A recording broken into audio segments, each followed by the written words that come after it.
வணக்கம் சவுக்கு மீடியா நேயர்களே. இன்றைய அரசியல் ஆற்றில் பல்வேறு அரசியல் மற்றும் சமூக நிகழ்வுகளை பற்றி பேச இருக்கிறோம். வாருங்கள் சார். வணக்கம். வணக்கம் இல்லையா. வணக்கம் மாலதி சார். நம்ம சில நாட்களுக்கு முன்பு எனக்கு தெரிஞ்சு தமிழ்நாடே கொஞ்சம் எப்படி சொல்ல பரபரப்பாக ஆச்சு. என்னடா ஒரு சிறுவன் கடத்தல் வழக்கில் ஒரு ஏடிஜிபி ஒரு எம்எல்ஏ வந்து ஈடுபட்டிருக்காங்க அப்படின்னு சொல்லிட்டு அதன் பின்னணி குறித்து நம்ம விரிவாக பேசணும்.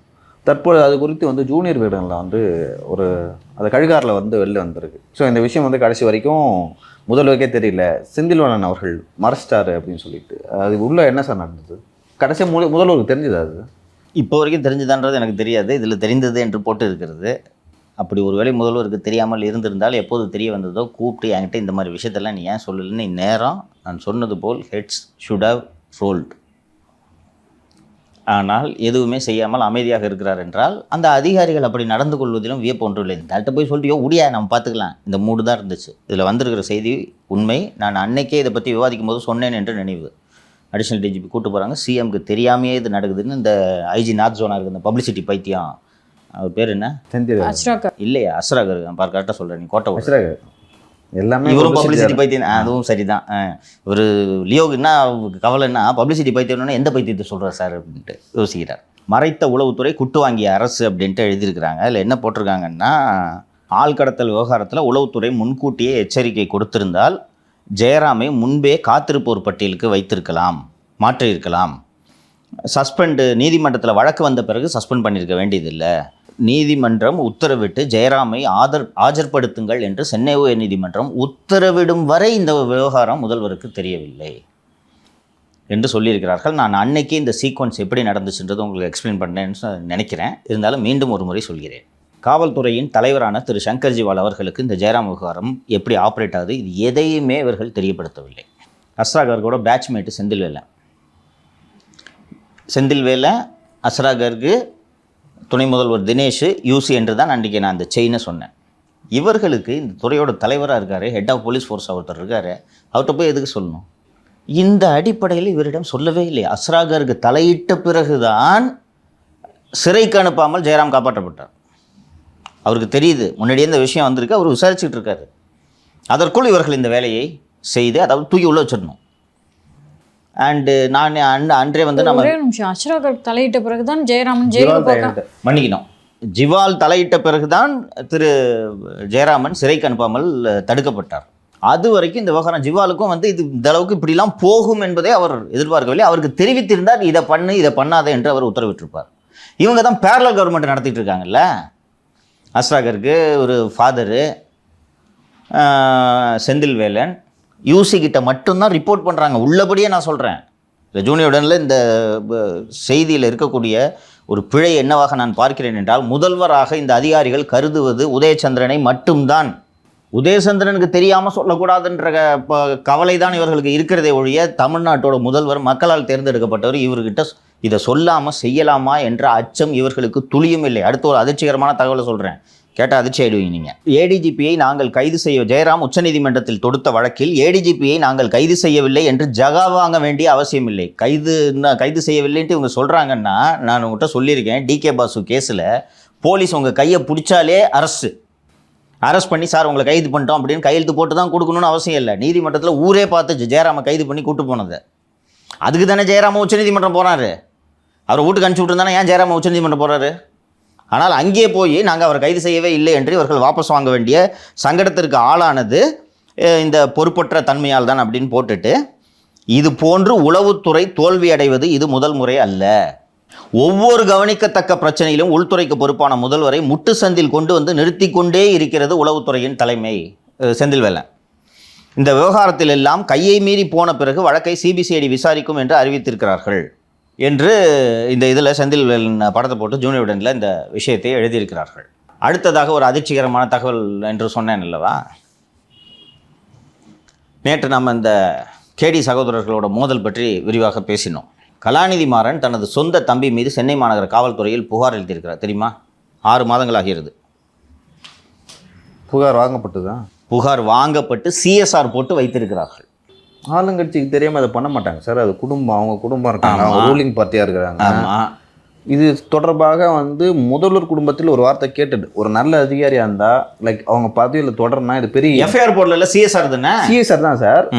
அங்கே சொல்லிருப்பாங்கல்ல ஆட்சியில். சார் நல்ல அதிகாரின்னு அவர் சொல்றாரு. நல்ல முதல்வராக இருந்தா, நல்ல குடும்ப தலைவனாக இருந்தா இது அவர்கிட்ட போகாம இது நடந்திருக்க கூடாது.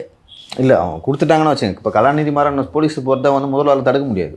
ஓகேங்களா? கலாநிதி மாறன் போய் கொடுத்துட்டாரு. கொடுத்த உடனே அந்த அதிகாரி என்ன பண்ணுறதுன்னா நேராக அங்கே சொல்லிருக்கணும், ஆட்சி மேலே எடுத்து சொல்லிருக்கணும், இந்த மாதிரிங்க கொடுக்குறாங்க, நான் என்ன பண்ணலாம் அப்படின்னு சொல்லிட்டு ஒரு வார்த்தை கேட்டிருக்கணும். கேட்டிருந்தா முதல்வர் வந்து அவங்கள தொடர்பு கொண்டு எதாவது பேசியிருக்கலாம். ஆனால் நீ சொல்ல போகிற விஷயத்தில் என்ன நடந்ததுன்னு எனக்கு தெரியாது. இதில் எந்த நெக்ஸஸில் இது நடக்குது என்றால், கலாநிதி மாறனின் கீழ் வெளிவரும் செய்தித்தாள் எது? தினகரன். தினகரனின் தலைமை செய்தியாளர் யார்? அவரு தான் சுரேஷ் வேதநாயகம். தலைவர். சுரேஷ் வேதநாயகம். சுரேஷ் வேதநாயகத்தின் அண்ணன் யார்? கட்டத்துறை. அண்ணன் தான் சொல்லுவாரா? அண்ணன் தான் சொல்லுவார். நீங்கள் இதெல்லாம் கவனிக்கணும். ஒரு நட்பின் அடிப்படையில் சொல்கிறதுன்றது வேறு, இது சாதியின் அடிப்படையில் சொல்வது. அண்ணன் இவர் கட்டத்துறை அருணுக்கே தெரியாது. அவர் தனியாக வந்து அண்ணன்ட்ட பேசி நான் முடிச்சு தரேன்ட்டு அவர் ஒரு தனியாக சுரேஷ் ஒரு வசூலை போட்டுக்கிட்டு இருக்காரு. இது எல்லாம் சுற்றி பார்த்தீங்கன்னா காசில் தான் வந்து நிற்கிது. இப்படி ஒரு எஃப்ஐஆர் போட்டு வச்சுருக்காங்க. இது எதுக்குன்னா கலாநிதி ஒரு சேஃப்டிக்கு. ஏன்னா இந்த அளவுக்கு ஆயிடுச்சு, தம்பிக்கு தெரியாமல் பேப்பரில் நடுவில் சொருகி கையெழுத்து வாங்குற ஆள் எந்த எல்லைக்கு போவார்? தனக்கென்று பங்குகளே இல்லை. சன் குழுமம் தொடங்கப்பட்ட போது தனக்கும் தயாளுவுக்கும் தான் பங்குகளை ஒதுக்குகிறார் மாறன், முரசொலி மாறன். காலஞ்சென்ற மாறன் பங்கு தொடங்கும் போது அத்தை வருமா, அத்தைக்கும் தனக்கும் தான் பங்குகளை ஒதுக்குறாரு. பங்குகளை ஒதுக்குன உடனே இவர் அப்பா இறந்த உடனே லீகல் சர்டிஃபிகேட் கூட வாங்காமல் மொத்த பங்குகளையும் அம்மாவுக்கு மாற்றி அந்த பங்குகளை தனக்கு மாற்றி அதிலேருந்து தனக்கு டிவிடெண்ட் கொடுத்துக்கிட்டு அந்த டிவிடெண்ட் காசை வச்சு அத்தையோட பங்குகளையும் வாங்கி யாருக்குமே பங்கு இல்லை என்று முடித்து விடுகிறார். 80% பங்குகளை அவர் வைத்திருக்கிறார். நீங்கள் நேற்று தொடங்கும் போது குறிப்பிட்டீங்க சன் டிவி பங்கு ஏறவே ஏறாதுன்ட்டு. ஏன்னா 20% தான் மார்க்கெட்டில் இருக்குது, ஏறாதுன்ட்டு. ஒரு 20 ரூபா டிவிடெண்ட் கொடுக்குறாங்கன்னு வச்சுங்க, 20% தான் மார்க்கெட்டில் இருக்குது. 80% வச்சுருக்கவருக்கு அந்த 20 ரூபா டிவிடெண்ட் எவ்வளோ பெரிய தொகையாக போகும் யோசிச்சு பாருங்கள். இப்படிப்பட்ட நபர் இதை செய்யாமல் இருந்தால் தான் வியப்பு. நானே ரொம்ப கேள்விப்பட்ட போது அதிர்ச்சியானேன். ஃபஸ்ட்டு என்கிட்ட எஃப்ஐஆர்னு சொன்னாங்க. எஃப்ஐஆர்னு அதுக்கப்புறம் செக் பண்ணும்போது சிஎஸ்ஆர் போட்டு வச்சுருக்காங்க. இது முதல்வருக்கு தெரியாது. இப்போ வரைக்கும் தெரியாது. இப்போ தெரிஞ்சுக்கிட்டு இப்போ கூட தெரிஞ்சுக்க வரான்றது எனக்கு சந்தேகமாக தானே இருக்கிறது. இப்போ நியூஸ் வெளில வந்துருச்சு, தெரிஞ்சிருக்கு. அதுக்கு தான் சொல்கிறது. தெரிஞ்சுக்கிட்டோம் எப்படிப்பட்ட அதிகாரிகளை வைத்து ஆட்சி நடத்தி கொண்டிருக்கிறார் என்பதை முதல்வர் அவர்கள் தெரிந்து கொள்ள வேண்டும். தயாநிதி மாறனுக்கு தெரியுமா? அது தெரிந்ததனால்தான் அவர் இந்த நியூஸை மணி கண்ட்ரோலுக்கு லீக் பண்ணுறாருன்னு நான் புரிஞ்சுக்கிறேன். தெரிந்திருக்கும். ஒரு எம்பி பவர் அவர் யாராவது சொல்ல மாட்டேன்னா? ஏன் நான் சொல்ல மாட்டேன்னா? இல்லை, நீங்கள் சொல்கிற மாதிரி 4-5 வருஷமாக இந்த விஷயம் நடந்துகிட்ருக்கு. நடக்கும்போது எவ்வளோ நாள் வெளில வராமல் இப்போ ஏன் வெளில வருதுன்னா there must be some reason இல்லை. ஏன்னா ஏற்கனவே ஒரு நோட்டீஸ் அனுப்பி இருக்கிறார்கள். அந்த நோட்டீஸ் அனுப்பிய பிறகு அன்புக்கரசிக்கு ஒரு 500 கோடி கொடுக்கப்பட்டது என்பது அந்த நோட்டீஸிலேயே குறிப்பிடப்பட்டுள்ளது. அப்போது அந்த நோட்டீஸ் குறித்த தகவல் வெளியே வரவில்லை. இப்போது இந்த நோட்டீஸ் பற்றிய விரிவான தகவல்கள் அனைத்து ஊடகங்களுக்கும் எப்படி அனுப்பப்படுகிறது? நம்மளே நேற்று நோட்டீஸில் ஒரு 2 பேஜ் காப்பி போட்டோம்ல, எப்படி வெளியே வருகிறது? கலாநிதி மாறன் நேற்று சொல்லியிருக்காரு சார், இது ஒரு குடும்ப சண்டை அப்படின்னு. குடும்ப சண்டைன்னா குடும்ப சண்டைன்னு நீங்கள் சொல்ல முடியாது. ஸ்டாக் மார்க்கெட்டில் லிஸ்டான ஒரு நிறுவனம் தொடர்பான ஒரு பிரச்சனை குடும்ப சண்டை அல்ல. நான் சன் டிவி ஷேர் வச்சுருக்கேன், நீ எனக்கு சொல்லணும். அதுக்கு தான் செபின்னு ஒன்று வச்சுருக்கோம். இந்த பிரச்சனை தொடங்கினோடனே செபிக்கு ஏன் லெட்டர் எழுதுறாரு? எப்படி குடும்ப சண்டை ஆகும்? 20% வெளில இருக்குல்ல. நீங்கள் வெறும் 10 ஷேர் சன் டிவி வச்சுருந்தீங்கனாலும் you have a right to question. குடும்ப சண்டை அல்ல, பப்ளிக் லிமிடெட் லிஸ்டட் கம்பெனி. ஒவ்வொரு சின்ன மாற்றங்கள் ஏற்படுத்தணும்னா கூட போர்டு ரெசல்யூஷன் போட்டு தான் அதை மாற்றணும் அவங்க. கரெக்டுங்களா? அதுக்கு தான் செபி இருக்குது. அப்போது ஒரு சேஃப்டிக்காக கலாநிதி இதை உறுதியாக செஞ்சுருப்பார். ஏன்னா கலாநிதிக்கு கீழே ஆரம்மார் எடிட்ரு, அவருக்கு கீழே சுரேஷ் வேதநாயகம், சுரேஷோட அண்ணன் தான் கட்டத்துறை. சார் இப்போங்க சார் இவங்க முதலமைச்சர், அவங்க ஃபேமிலி, தயாநிதி மாறன் அவர்கள் அமைச்சர், இப்படிலாம் இருக்கும்போது இவங்க கீழே இருக்கவங்க இந்த மாதிரி வழக்குகளை போட்டு வச்சுக்கிறது தமிழக அரசியல்லே மாற்றத்தை ஏற்படுத்த வாய்ப்பு இருக்குல்ல சார்? சன் டிவி விவகாரம் திமுக என்ற கப்பலை கவிழ்க்க போகிறது மாலதி, எழுதி வைத்துக் கொள்ளுங்கள். மாறன் விடமாட்டார். உட பிறந்தவன் அண்ணன்ட்டு ஒன்று நம்புனா இப்படி நீ என்னை ஏமாற்றி நீ இவ்வளோ கையெழுத்து வாங்கிட்டு நீ மொத்தத்தையும் 35 குழுமங்கள் ஐபிஎல் டீம், அந்த ஐபிஎல் டீமுக்கும் உங்களோட மகள் நிர்வாகி கலாநிதி மாறனோட நிலைப்பாடு என்னவென்றால், இது என்னுடைய மூளையில் என்னுடைய அறிவால் நான் உருவாக்கிய நிறுவனம், தம்பிக்கு எதுக்கு கொடுக்கணும் என்று சொல்கிறார். சரி, லாஜிக்கு. கேபிளை திருடுனீங்களே, தம்பிக்கு டெலிகாம் மினிஸ்டர் இல்லாமல் இருந்தால் எப்படி திருடியிருப்ப? தயாநிதி மாறன் மத்திய தொலைத்தொடர்புத்துறை அமைச்சராக இருந்ததால் தானே பில்கேட்ஸ் தமிழகம் வந்து சென்னையில் கருணாநிதியை பார்க்கிறார். தொலைத்தொடர்புத்துறை அமைச்சராக இருந்ததனால் தானே பல்வேறு ஐடி நிறுவனங்கள், டெக் நிறுவனங்களில் பங்குகளை வாங்கினீர்கள். தயாநிதி மாறன் என்ற அமைச்சரின் செல்வாக்கு இல்லாமல் இவ்வளோ பெருசாக நீங்கள் இந்த நிறுவனத்தை வளர்த்துருப்பீங்களா? நீங்கள் பிஸ்னஸ் மேன், அவர் தான் அரசியல் முகம். It is mutual. கலாநிதி மாறனின் அறிவு திறனால் இது உருவாகி இருக்கலாம், வளர்ந்திருக்கலாம், நான் அதை மறுக்கவில்லை. தயாநிதி மாறனின் அரசியல் செல்வாக்கு இல்லாமலும் இது வளர்ந்திருக்க முடியாது, அதையும் நீங்கள் மறுக்க முடியாது. இன்னைக்கு இந்த 4 ஆண்டுகள் ஆட்சி, இவர் முதல்வரை நினச்சா எனக்கு உள்ளபடியே பரிதாபமாக இருக்குமா? அதனால தான் திறமை இல்லாதவங்க ஆளக்கூடாதுன்ட்டு நான் சொல்லிட்டு இருக்கேன். அவரது மூக்குக்கு கீழே என்னென்ன நடந்து கொண்டிருக்கிறது என்பது முதல்வருக்கு தெரியவே இல்லை. இந்த 4 ஆண்டுகளாக நான் பல்வேறு விவகாரங்களை நமது சேனலையும் விவாதிச்சிருக்கோம், நானும் வெளியில் பல்வேறு சேனல்களில் பேசியிருக்கேன். தமிழ்நாட்டில் 40-50 அரசு துறைகளுக்கு மேல் இருக்கிறது. காவல்துறையை போல முதல்வருக்கு அவப்பெயரை ஈட்டி தந்த ஒரே ஒரு துறை இருக்கிறதா? ஒரு துறை இருக்கிறதா?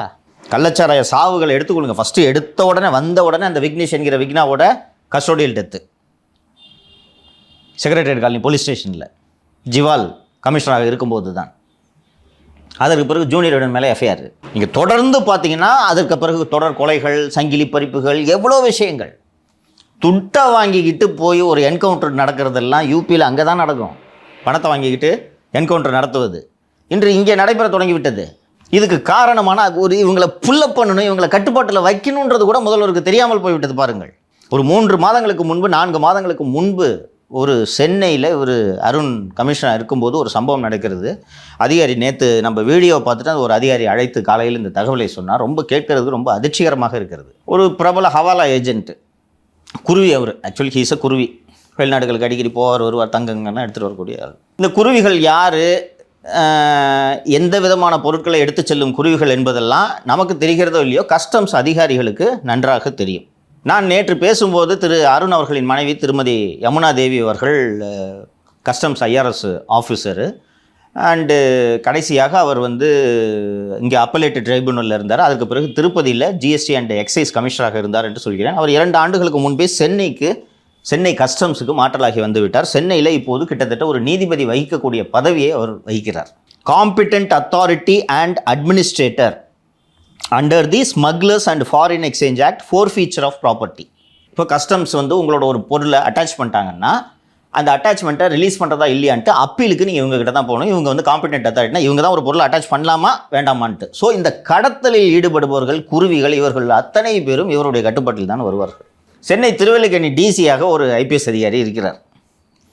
அவர் ஒரு இரவு நேரம் அந்த திருவல்லிக்கேணியில் தான் அந்த லாட்ஜில் இந்த ஸ்மக்லிங் இது தொடர்பான வேலைகள்லாம் நடக்கும், உங்களுக்கு தெரியல. இது போல் திருவல்லிக்கேணியில் ஒரு ஸ்மக்லர் ஒரு குருவி ஒன்று இருக்கும்போது அந்த டிசி ட்ரிப்ளிகன் பிடிச்சிதார். அவர் பிடிச்ச ஸ்டேஷனுக்கு தூக்கிட்டு போய் அவரை விசாரித்த உடனே இந்த மாதிரி ஒரு குருவியை பிடிச்சிட்டாருன்னு சொன்ன உடனே திருமதி யமுனா தேவி தலையிட்டு அவரை ரிலீஸ் பண்ணதோடு விட்டுருந்தா கூட பரவாயில்ல, இது பெரிய சர்ச்சையாக இருக்காது.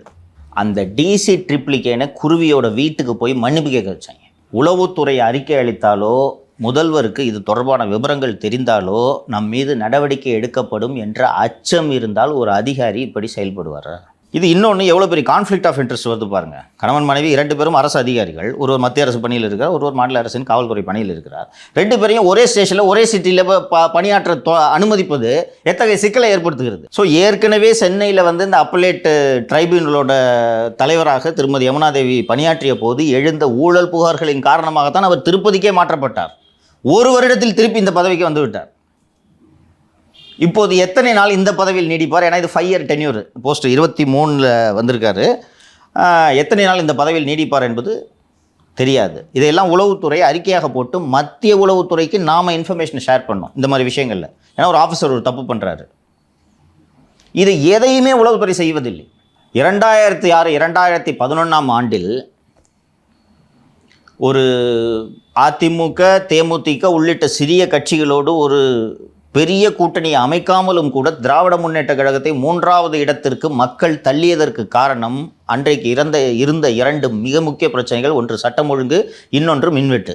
அன்றைக்கு இருந்த அந்த சட்டம் ஒழுங்கு பிரச்சனையில் தமிழகம் முழுக்க நில அபகரிப்புகள் நடந்தது உங்களுக்கு நினைவு இருக்கும்னு நினைக்கிறேன்.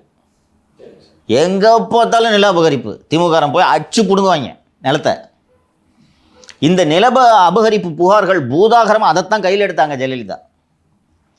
கையில் எடுத்து அந்த கோவையில் நடத்திய அந்த முதல் ஆர்ப்பாட்டத்தில் தான் சட்டம் ஒழுங்கை தான் அட்டாக் பண்ணுறாங்க. அந்த சட்டம் ஒழுங்கை அவங்க அட்டாக் பண்ணி மிக தீவிரமாக அந்த சட்டம் ஒழுங்கு பிரச்சனையை பூதாகரமாக சட்டம் ஒழுங்கு மற்றும் மின்வெட்டை கையில் எடுத்து தீவிர பிரச்சாரத்தில் ஈடுபட்டதன் காரணமாகத்தான் ஒரு மாபெரும் வெற்றியை அதிமுக தேமுதிக கூட்டணி 2011 பெற்றது. அதற்கு ஏற்றாற்போல் 2011 செல்வி ஜெயலலிதா அவர்கள் ஆட்சிக்கு வந்த பிறகு முதலில் அவர் செய்த வேலை தமிழகத்தின் அனைத்து மாவட்டங்களிலும் நில அபகரிப்புக்கென்று ஒரு பிரிவை உருவாக்கினார். இன்னும் கூட சில இடத்துல இருக்குது, சில இடங்களில் டார்மெண்ட்டாக போயிடுச்சு, லேண்ட் கிராப் செல்லு. இதே போல திமுக ஆட்சியை வீழ்த்துவது சட்டம் ஒழுங்கு பிரச்சனையாகத்தான் இருக்கும். அதற்கு முக்கிய காரணமாக இந்த அதிகாரிகள் தான் இருப்பார்கள். கூடுதலாக உங்களுக்கும் நேயர்களுக்கும் ஒரு தகவலை சொல்லிடுறேன். இப்போது இந்த படப்பிடிப்பு நடைபெற்று கொண்டிருக்கக்கூடிய இந்த தருணத்தில் சென்னை மாநகர ஆணையர் அருண் அவர்கள் ஜிஆர் சுவாமிநாதனோட ஜட்ஜ்மெண்ட்டை மீறி அரெஸ்ட் பண்ணுறது எப்படி என்று சட்ட வல்லுநர்களோடு ஆலோசனை நடத்தி கொண்டிருக்கிறார். சிட்டி கமிஷனரோட லீகல் அட்வைசர். இப்போ இந்த தருணத்தில் டிஸ்கஷன் போயிட்டுருக்கு. எதுக்கு?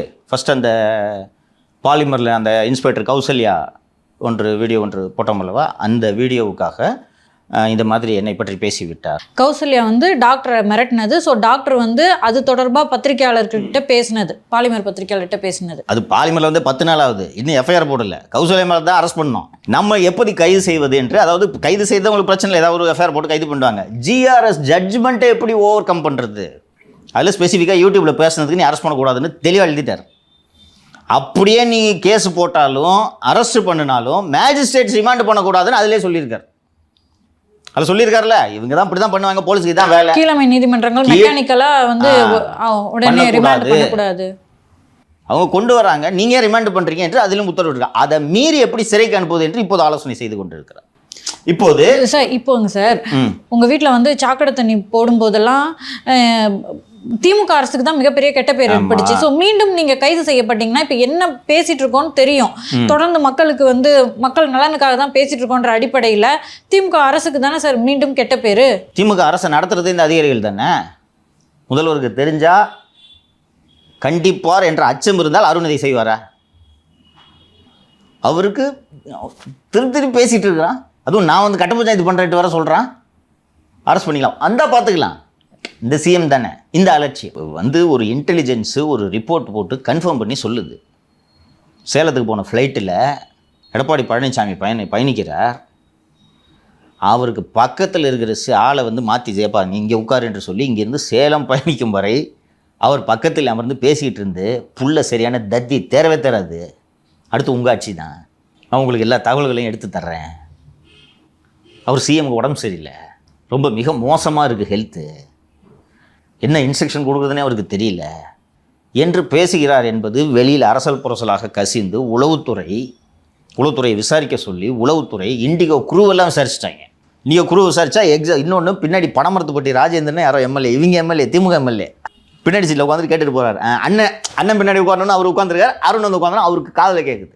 உளவுத்துறை இண்டிகோ குரூவை விசாரித்து சீட்டு மாதிரி உட்காந்தது உண்மைன்றது வரைக்கும் ரிப்போர்ட் கொடுத்துட்டாங்க. அன்னைக்கு சிஎம் மாற்றிருக்கணுமா இல்லையா? நல்ல சிஎம், நீ என்ன வேணாலும் பேசு, அது ஒன்றும் தவறு இல்லை. சீட்டு மாற்றிட்டு எடப்பாடி பழனிசாமி பக்கத்தில் உட்காந்து உனக்கு என்ன பேச்சு? எதுக்கு சீட்டை மாற்ற நீ ஃபஸ்ட்டு? அருணுக்கு சொந்த ஒரு சேலத்துக்காக தான் போகிறோம். அன்னைக்கே இவர் இதை செஞ்சுருக்கணும்ல. அப்போ அச்சம் இருக்குமா அதிகாரிகளுக்கு? அன்னைக்கு பண்ணல, ஏர் ஷோட்டத்துக்கு பண்ணல. இப்போ நீங்கள் கேட்டீங்களா, மாலத்தி கேட்குறாங்கல்ல சார் இவ்வளோ இதாகுது அரசுக்கு கெட்ட போகிறாங்கன்னு. அருணை மாற்றவே முடியாதுன்றதானே இன்றைக்கி நிலமை. யார் சார் தடுக்கிறா? யார் தடுக்கிறான்னா ஃபஸ்ட்டு அருணை மாற்றணும் அப்படின்ற ஒரு எண்ணம் முதல்வருக்கு வர வேண்டும் அல்லவா? அதற்கு அறிவு வேண்டும். நெக்ஸ்ட்டு இல்லை, இப்போ மாற்றணும் நான் போனால் யாராவது ஒருத்தங்க தடையாக இருப்பாங்கல்ல. யூசி இருக்கிறாரு. அப்புறம் எப்படி உளவுத்துறை இப்போ யூசி செந்தில்வேலன் அவர்கள்லாம் ஒரே டீம்னு சொல்கிறீங்க. அப்படி இருக்கும்போது உளவுத்துறை எப்படி அருணுக்கு எதிராக ரிப்போர்ட் கொடுக்க முடியும்? அந்த விஷயத்தில் உண்மை மறைக்க முடியாதல்லவா? கட்சிக்காரன் பின்னாடி போயிருக்கான், கட்சிக்காரன் போய் சொல்லிட்டான்ல அண்ணா இதானே நடந்துச்சுன்ட்டு. அப்போ விசாரிக்கிறாங்க. ஒரு சீட்டை மாற்றி பக்கத்தில் உட்கார்ந்தாருன்ற இந்த விஷயத்தை நீங்கள் உண்மை என்று எழுதித்தானே ஆக வேண்டும். புரியுதா டிஃபிகல்ட்டி? எழுதிட்டு என்ன சொல்லுவாங்க? சார் இவர் ஏதோ சும்மா வேற ஒரு காரணத்துக்காக உட்காந்து பேசியிருப்பாரு. மாற்ற வேண்டாம். எங்கள் ஊருக்கார் சார் பார்த்து மாற்ற வேண்டாம். இவங்க சொல்வது போல் இல்லை, அதில் உண்மை இல்லைன்னு சொன்னோன்னே அப்படியா அப்படின்னு சொன்ன உடனே தினேஷ் பக்கத்து மாவட்டம் நாமக்கல் சார் அப்படியா, ஓ சார் சொல்லிட்டாரா, அவ்வளவுதான். ஸோ அதை தொடர்ச்சியாக அதிகாரிகளின் தொடர்ச்சியாக வந்து ஒரு வழக்கு உயர்நீதிமன்றம் சுமூட்டவாக எடுத்திருக்கு. தலைமைச் செயலாளர் முருகானந்தம் மற்றும் முன்னாள் தலைமைச் செயலாளர் சிவதாஸ் மீனா அவர்கள் மேலே வந்து ஜூன் 21 வந்து ஆஜராக சொல்லியிருக்காங்க. என்ன காரணம் அது? நான் என்ன நினச்சேன், இந்த நியூஸ் வரும்போது ஒரு வேளை முருகானந்தம் அவர்களை வந்து மாற்றுவதற்கு வந்து யூசி டீம்லேருந்து ஏதாவது கிளப்பி விட்றாங்களா அந்த மாதிரி ஏதோ நினச்சேன். ஆனால் உண்மையில் என்ன நடந்தது சார்? இது கிட்டத்தட்ட ஒரு 10வது வழக்கா 11வது வழக்கா என்று எனக்கு நினைவில்லை. சமீபத்தில் தான் இதே போன்ற ஒரு நீதிமன்ற அவமதிப்பு வழக்கில் சிஎம்டிஏ மெம்பர் செக்ரட்டரி திரு அன்சுல் மிஸ்ரா அவர்களுக்கு 1 மாத சிறை தண்டனையை சென்னை உயர்நீதிமன்றம் விதித்தது என்பதை நீங்கள் பார்த்திருப்பீர்கள். இதெல்லாம் தவிர்க்கக்கூடியது. அந்த கேஸ் என்னன்றதை படிச்சிங்கன்னா உங்களுக்கு சொல்கிறேன். கேஸ் என்னன்றது தெரிஞ்சிச்சுன்னா உங்களுக்கு நீங்கள் இதோட சீரியஸ்னஸை புரிஞ்சுப்பீங்க. இந்த கருணை அடிப்படையில் பணி நியமனங்கள் செய்வது தொடர்பான விதிகளில் சில குழப்பங்கள் இருக்கின்றன. ஸோ 2000 இது போல் வந்து இந்த விதிகளில் இருக்கக்கூடிய குழப்பங்கள் காரணமாக ஏகப்பட்ட மனுக்கள், கருணை அடிப்படையில் எங்களுக்கு வேலை கிடைக்கல, எங்கள் தந்தை இறந்து விட்டார், எனக்கு வேலை கிடைக்கலன்னு சொல்லிட்டு ஏகப்பட்ட பேர் நீதிமன்றங்களை தொடர்ந்து அணுகி கொண்டிருக்கிறார்கள். ஸோ கடந்த 19 செப்டம்பர் 2023 அன்று ஜஸ்டிஸ் பட்டு தேவானந்த், மதுரை உயர்நீதிமன்ற கிளையில் இருக்கக்கூடிய நீதிபதி பட்டு தேவானந்த் அவர்கள் தமிழ்நாடு அரசு தலைமைச் செயலருக்குனே உத்தரவு பிறப்பிக்கிறார். தமிழ்நாடு அரசின் தலைமைச் செயலருக்கு ஒரு குழு ஒன்றை அமையுங்கள். இப்போ பாருங்கள், நீதிமன்றத்தில் இவ்வளோ கேஸு, வேலை கொடுங்க, அப்பா தந்தை இறந்து விட்டார், இந்த கருணை அடிப்படையில் வேலை கொடுங்கள் என்பதற்காக மட்டும் இத்தனை வழக்குகள் நிலுவையில் இருக்கின்றன. ஃபார்ம் அ கமிட்டி என்று உத்தரவு போடுகிறார். இது இந்த கமிட்டி ஃபார்ம் பண்ணுறதுல ஒன்றும் பெருசாக டிஃபிகல்ட்டி இருக்குன்னு எனக்கு தெரியல. சரியா, இப்போ ஒரு IAS officer or somebody of their choosing போட்டு ஒரு கமிட்டி ஃபார்ம் பண்ணாங்கன்னா அந்த கமிட்டி ஒரு ரிப்போர்ட்டை கொடுப்பாங்க. அந்த ரிப்போர்ட்டை பேஸ் பண்ணி நீங்கள் ஆக்ஷன் எடுத்துடலாம். அந்த கமிட்டி ரிப்போர்ட்டை வச்சுக்கிட்டு நீங்கள் ஆக்ஷன் எடுக்கிறீங்களா இல்லையா என்பது வேறு. உயர்நீதிமன்றம் அதிகபட்சம் இந்த ஒரு கமிட்டி ஃபார்ம் பண்ணுங்கன்றது தான் ஒரு உத்தரவை பிறப்பிக்கிறது கடந்த ஆண்டு செப்டம்பரில். ஜூன் 5, 2025 இந்த ஆண்டு இந்த மாதம் ஜூன் 5ஆம் தேதி வந்து மீண்டும் கருணை அடிப்படையில் ஒரு வேலை கேட்டு ஒரு மனு வந்து விசாரணைக்கு போகும்போது, ஏன்ப்பா நான் ஏற்கனவே ஒரு கமிட்டி சொல்லியிருந்தேன், ஒரு கமிட்டி ஃபார்ம் பண்ண சொல்லியிருந்தேன், அது என்னாச்சு என்று அப்போது கேட்கிறார் நீதிபதி. கேட்டபோது அந்த கமிட்டி எதுவுமே ஃபார்ம் பண்ணலன்றது தெரியுது. கண்டெம்ட் எடுக்கலாம் என்று நீதிமன்றம் முனைப்பு காட்டும்போது கூடுதல் அரசு வழக்கறிஞர் திரு சுரேஷ்குமார் அவர்கள் 11 ஜூன் 2025 டேட்டில் ஒரு அரசாணையை நீதிமன்றத்திடம் அளிக்கிறார். அந்த அரசாணையில் நீதிமன்றத்தின் உத்தரவுப்படி நாங்கள் ஒரு கமிட்டியை ஃபார்ம் பண்ணிட்டோம் என்று அதில் இருக்கிறது. அதை பார்த்தோன்னே அவருக்கு தெரிஞ்சு போச்சு, நான் வந்து இந்த திருப்பி இந்த மேட்டரில் ஏன் கமிட்டி ஃபார்ம் பண்ணலன்ட்டு கண்டெம்ட் இஷ்யூ பண்ணணும் என்று உத்தரவிட்ட பிறகு நீங்கள் கமிட்டியை அமைத்து இந்த உத்தரவை போட்டிருக்கிறீர்கள். கடந்த ஆண்டு செப்டம்பர் முதல் இன்று வரை யார் தலைமைச் செயலாளராக இருக்கிறார்களோ அவர்கள் 2 பேருக்கும் நீதிமன்ற அவமதிப்பு வழக்கு நோட்டீஸ் என்று உத்தரவு போடுகிறார். அப்போது வந்து திரு சிவதாஸ் மீனா அவர்கள் தலைமைச் செயலராக இருந்தார். அவர் வந்து ஓய்வு பெற்ற பிறகும் இந்த அரசில் எல்லா அரசு அதிகாரிகளைப் போல அவரும் வந்து ரியல் எஸ்டேட் ரெகுலேட்டரி அத்தாரிட்டியோட சேர்மனாக இப்போது இருக்கிறார். இப்போதைய தலைமைச் செயலாளர் திரு முருகானந்தம். இவங்க 2 பேரும் வந்து அடுத்த மாதம் 21 அன்று நேரில் ஆஜராக வேண்டும். ஸ்டாச்சுட்டரி நோட்டீஸ் இஷ்யூ பண்ணாங்க. ஸ்டாச்சுட்டரி நோட்டீஸ் இஷ்யூ பண்ணால் 2 பேரும் அப்பியராய் தான் ஆகணும். ஸோ அவர்கள் இருவரும் நீதிமன்றத்தில் சென்று ஆஜராக வேண்டும். இதில் நாம் பார்க்க வேண்டிய விஷயமாக நான் என்ன என்றால், கோர்ட்டு ஒரு உத்தரவு போட்டால் அதிகாரிகளுக்கு பயம் இருக்கணும்ல. இங்கே கோர்ட்டு உத்தரவை கம்ப்ளை பண்ணி தான் ஆகணும், unless you go on appeal and get that order stayed. Comply பண்ணலைன்னா கண்டெம்ட் ஆக்ஷன் எடுப்பாங்க, நமக்கு சிக்கல், சிறைக்கு போக வேண்டும் என்ற அச்சம் இந்த அதிகாரிகளுக்கு ஒருவருக்கு கூட இல்லை. பார்த்தீங்களா, இப்போது ஒரு நல்ல சீஃப் மினிஸ்டர் இருந்தார்னா கூப்பிட்டு என்னையா கூப்பிட்டு, ஏன்னா அந்த கோர்ட்டு சீஃப் செக்ரட்டரி சம்மன் பண்ணுதுன்னா it is as good as summoning the chief minister. முதல்வரோட தலைமைச் செயலாளர் இல்லையா அவர்? அப்போது இந்த மாதிரி கோர்ட்டில் சிக்கி கெட்ட பேர் வந்ததென்றால் உடனடியாக முதல்வர் நம் மீது நடவடிக்கை எடுப்பார் என்ற அச்சமோ ஒரு ஒரு ஒரு ஒரு சந்தேகமோ இந்த அதிகாரிகளுக்கு இருந்தது என்றால் உடனடியாக நடவடிக்கை எடுப்பார்கள். இப்போது கோர்ட்டு போய் இதோட இது எத்தனாவது கண்டெம்ப்ட்னு எனக்கு தெரியல. இது மாதிரி நிறைய பேர் கண்டெம்ப்டில் சில மாவட்ட ஆட்சியர்கள் எல்லாம் சிக்கியிருக்கிறார்கள் என்று நினைவு. ஸோ எந்த லட்சணத்தில் இந்த ஆட்சி நடக்கிறது என்பதற்கு இந்த முருகானந்தம் மற்றும் சிவதாஸ் மீனா அவர்கள் மீது இஷ்யூ பண்ணியிருக்கிற இந்த கண்டெம்ப்ட் ஒரு உதாரணம். சார், பொதுவாக வந்து தக்காளியோட விலை குறைஞ்சி போச்சு அப்படின்னு சொல்லிட்டு மார்க்கெட்டுக்கு அனுப்பாமல் விவசாயிகள் கொட்டுவாங்க. பட் இந்த தடவை வித்தியாசமாக மாம்பழம், அந்த விவசாயிகள் மாம்பழத்தை கொட்டி இருக்காங்க. ஸோ இந்த தடவை டிமாண்ட் இல்லைன்றது தான் அதுக்கு ஒரு காரணமாங்க சார். இது நீங்கள் இஷ்யூவை புரிஞ்சுக்கல. இந்த மாம்பழங்கள் விளையும் இந்த மாம்பழங்களோட சந்தை கடையில் விற்கிற ரீட்டைல் கன்சியூமர் கிடையாது மேஜராக. அவங்க ஒரு சின்ன மினிஸ்கியூல் பர்சன்டேஜ் தான். இவர்களின் மிக முக்கியமான சந்தை மாசா ஃப்ரூட்டிலாம் குடிச்சிருக்கீங்களா, அந்த மாம்பழ கூழ் தயாரிக்கும் நிறுவனங்கள். இந்த மாம்பழ கூழ் தயாரிக்கும் நிறுவனங்கள் தான் கிட்டத்தட்ட 2 லட்சம் டன் மாம்பழ கூழை ஒரு ஆண்டுக்கு கொள்முதல் செய்கிறார்கள். இதில் தமிழ்நாட்டில் மட்டும் ஒரு திரு பழனிசாமி தான் 18 ஜூன் அன்று விரிவான ஒரு அறிக்கையை தெரிவித்திருக்கிறார். அவர் தெரிவித்த அறிக்கையை ஒட்டி அதிமுக துணை பொதுச் செயலாளர் திரு KP முனுசாமி அவர்கள் தலைமையில் நேற்று கிருஷ்ணகிரி மாவட்டத்தில் உண்ணாவிரத போராட்டம் அதிமுக சார்பில் நடைபெற்றது. இது ரொம்ப முக்கியமான ஒரு விஷயமாக நான் பார்க்குறேன். நேற்று அந்த கிருஷ்ணகிரி பகுதியை சேர்ந்த ஒருவரிடம் இது என்னங்க பிரச்சனை, இதை மாங்காய்க்கு போயிடுமோ புதுசாக அறிக்கை கொடுத்துரு உண்ணாவிரதம்லாம் இருக்கீங்கன்னொன்னே, அண்ணா உங்களுக்கு விஷயம் தெரியாது, இது ரொம்ப டைம் பவுண்டு பிரச்சனை, சீசன் முடிய போகுது. வழக்கமாக ஒரு டன்னு 25,000 முதல் 30,000 ரூபாய்க்கு இந்த நிறுவனங்கள் கொள்முதல் செய்யும். இன்றைக்கி டன்னு விலை 4,000 ரூபாய் கேட்குறது. என்ன நடந்திருக்கிறது என்றால், உள்ளூரில் இருக்கக்கூடிய திமுக பிரமுகர் மதியழகன் ஒரு பேர் சொன்னார்கள். உள்ளூரில் இருக்கக்கூடிய இந்த திமுக பிரமுகர் இந்த நிறுவனங்களுக்கு ஆதரவாக அந்த நிறுவனங்கள் எல்லாவற்றையும் சேர்த்து ஒரு கார்ட்டல் அமைத்து, எனக்கு எக்ஸாக்டாக நிறுவனங்கள் பேர் தெரியல, ஒன்று மாசா ஒன்று ஃப்ரூட்டின்னு வச்சுக்கலாம், ஒரு பேருக்கு வாதத்துக்கு நிறைய இருக்குது. மாசா ஸ்லைஸு அது மாதிரி நிறைய இருக்குது. அந்த ஒரு 5 நிறுவனம் இருக்குன்னு வச்சுங்களேன். அந்த 5 நிறுவனத்தையும் சேர்த்து உனக்கு நான் வாங்கி தரேன், இப்போ போய் வாங்காத, கார்ட்டலைஸ் பண்ணுறது. இப்போ வாங்காத, இப்போ வாங்கினேன்னு அப்படி தான் சொல்லுவாங்க. டன் 25,000 சொல்லுவாங்க. என்ன பண்ண போகிறீங்க, அழுகிடும் 2 நாளில் என்று சொல்லி விலையை குறைத்து, நீங்கள் இப்போது விளைச்சி இவ்வளோ, நீங்கள் ஒரு 5 டன் வச்சுருக்கீங்க, இன்றைக்கி அவன் கேட்குற விலைக்கு கொடுக்கலன்னா நாளைக்கு அழுகிடும், எடுக்க மாட்டான், அதுவும் போச்சு, 5,000 வராது இல்லையா. ஒரு கார்ட்டல் ஃபார்ம் பண்ணி விலையை வேண்டுமென்றே குறைக்கிறார்கள். அதிகபட்சம் இந்த பிரச்சனையே 10 நாட்களுக்கு. திரு KP முனுசாமி அவர்கள் 2 நாட்களுக்கு முன்பு கிருஷ்ணகிரி மாவட்ட ஆட்சியரை சந்தித்து இந்த கொள்முதல் தொடர்பாக ஒரு விரிவான மனுவை அளித்து ஒரு அரசு ஒரு கிலோவுக்கு 13 ரூபாய் விலை நிர்ணயம் செய்ய வேண்டும், அந்த வாரியம் அமைக்க வேண்டும், நஷ்டமாச்சுன்னா ஏக்கருக்கு 30,000 ரூபாய் இழப்பீடு வழங்க வேண்டும், குறைவான விலைக்கு மாம்பழங்களை கொள்முதல் செய்யும்போது அரசு இழப்பீடு வழங்கணும்ட்டு இந்த மாதிரி பல்வேறு கோரிக்கைகளை வலியுறுத்தி, ரொம்ப முக்கியமான கோரிக்கை என்னவென்றால் ஜிஎஸ்டியை 12% 5% குறைக்க வேண்டும்னு இவர் திரு KP முனுசாமி அவர்கள் மாவட்ட ஆட்சியரை சந்தித்து கொடுத்து, அதோட தொடர்ச்சியாக தான் நேற்று உண்ணாவிரதம் நடந்திருக்கிறது. இன்னைக்கு தினமலரில் இன்னொரு செய்தி வந்திருக்கிறது. நேற்று வேலூரில் கடையடைப்பு, வணிகர்கள் கடையடைப்புன்னு ஒரு செய்தி வந்திருக்கு. அந்த வணிகர்களோட கடையடைப்புக்கான காரணம் என்னென்னா, ஆந்திர அரசு தமிழகத்திலிருந்து வரும் மாம்பழங்களை தடை செய்து விட்டது. எங்கள் மாம்பழம் விற்கல. அதே தினமலரில் இன்னொரு செய்தி வந்திருக்கிறது. தருமபுரியில் ஏரியில் போய் மீன்களுக்கு உணவாக மாம்பழங்களை கொட்டுகிறார்கள் என்ற செய்தி வந்திருக்கு. இன்றைக்கி கிருஷ்ணகிரியில் கண்காட்சியை விவசாயத்துறை அமைச்சர் திரு MRK பன்னீர்செல்வம் திறந்து வைக்க வேண்டும்.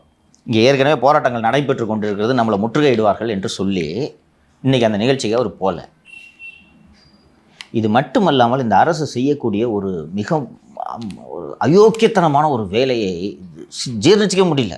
விவசாயத்துறை மற்றும் தோட்டக்கலைத்துறை அதிகாரிகளை விட்டு இந்த மாந்தோப்புகளை போய் சர்வே எடுக்க சொல்லிட்டாங்க.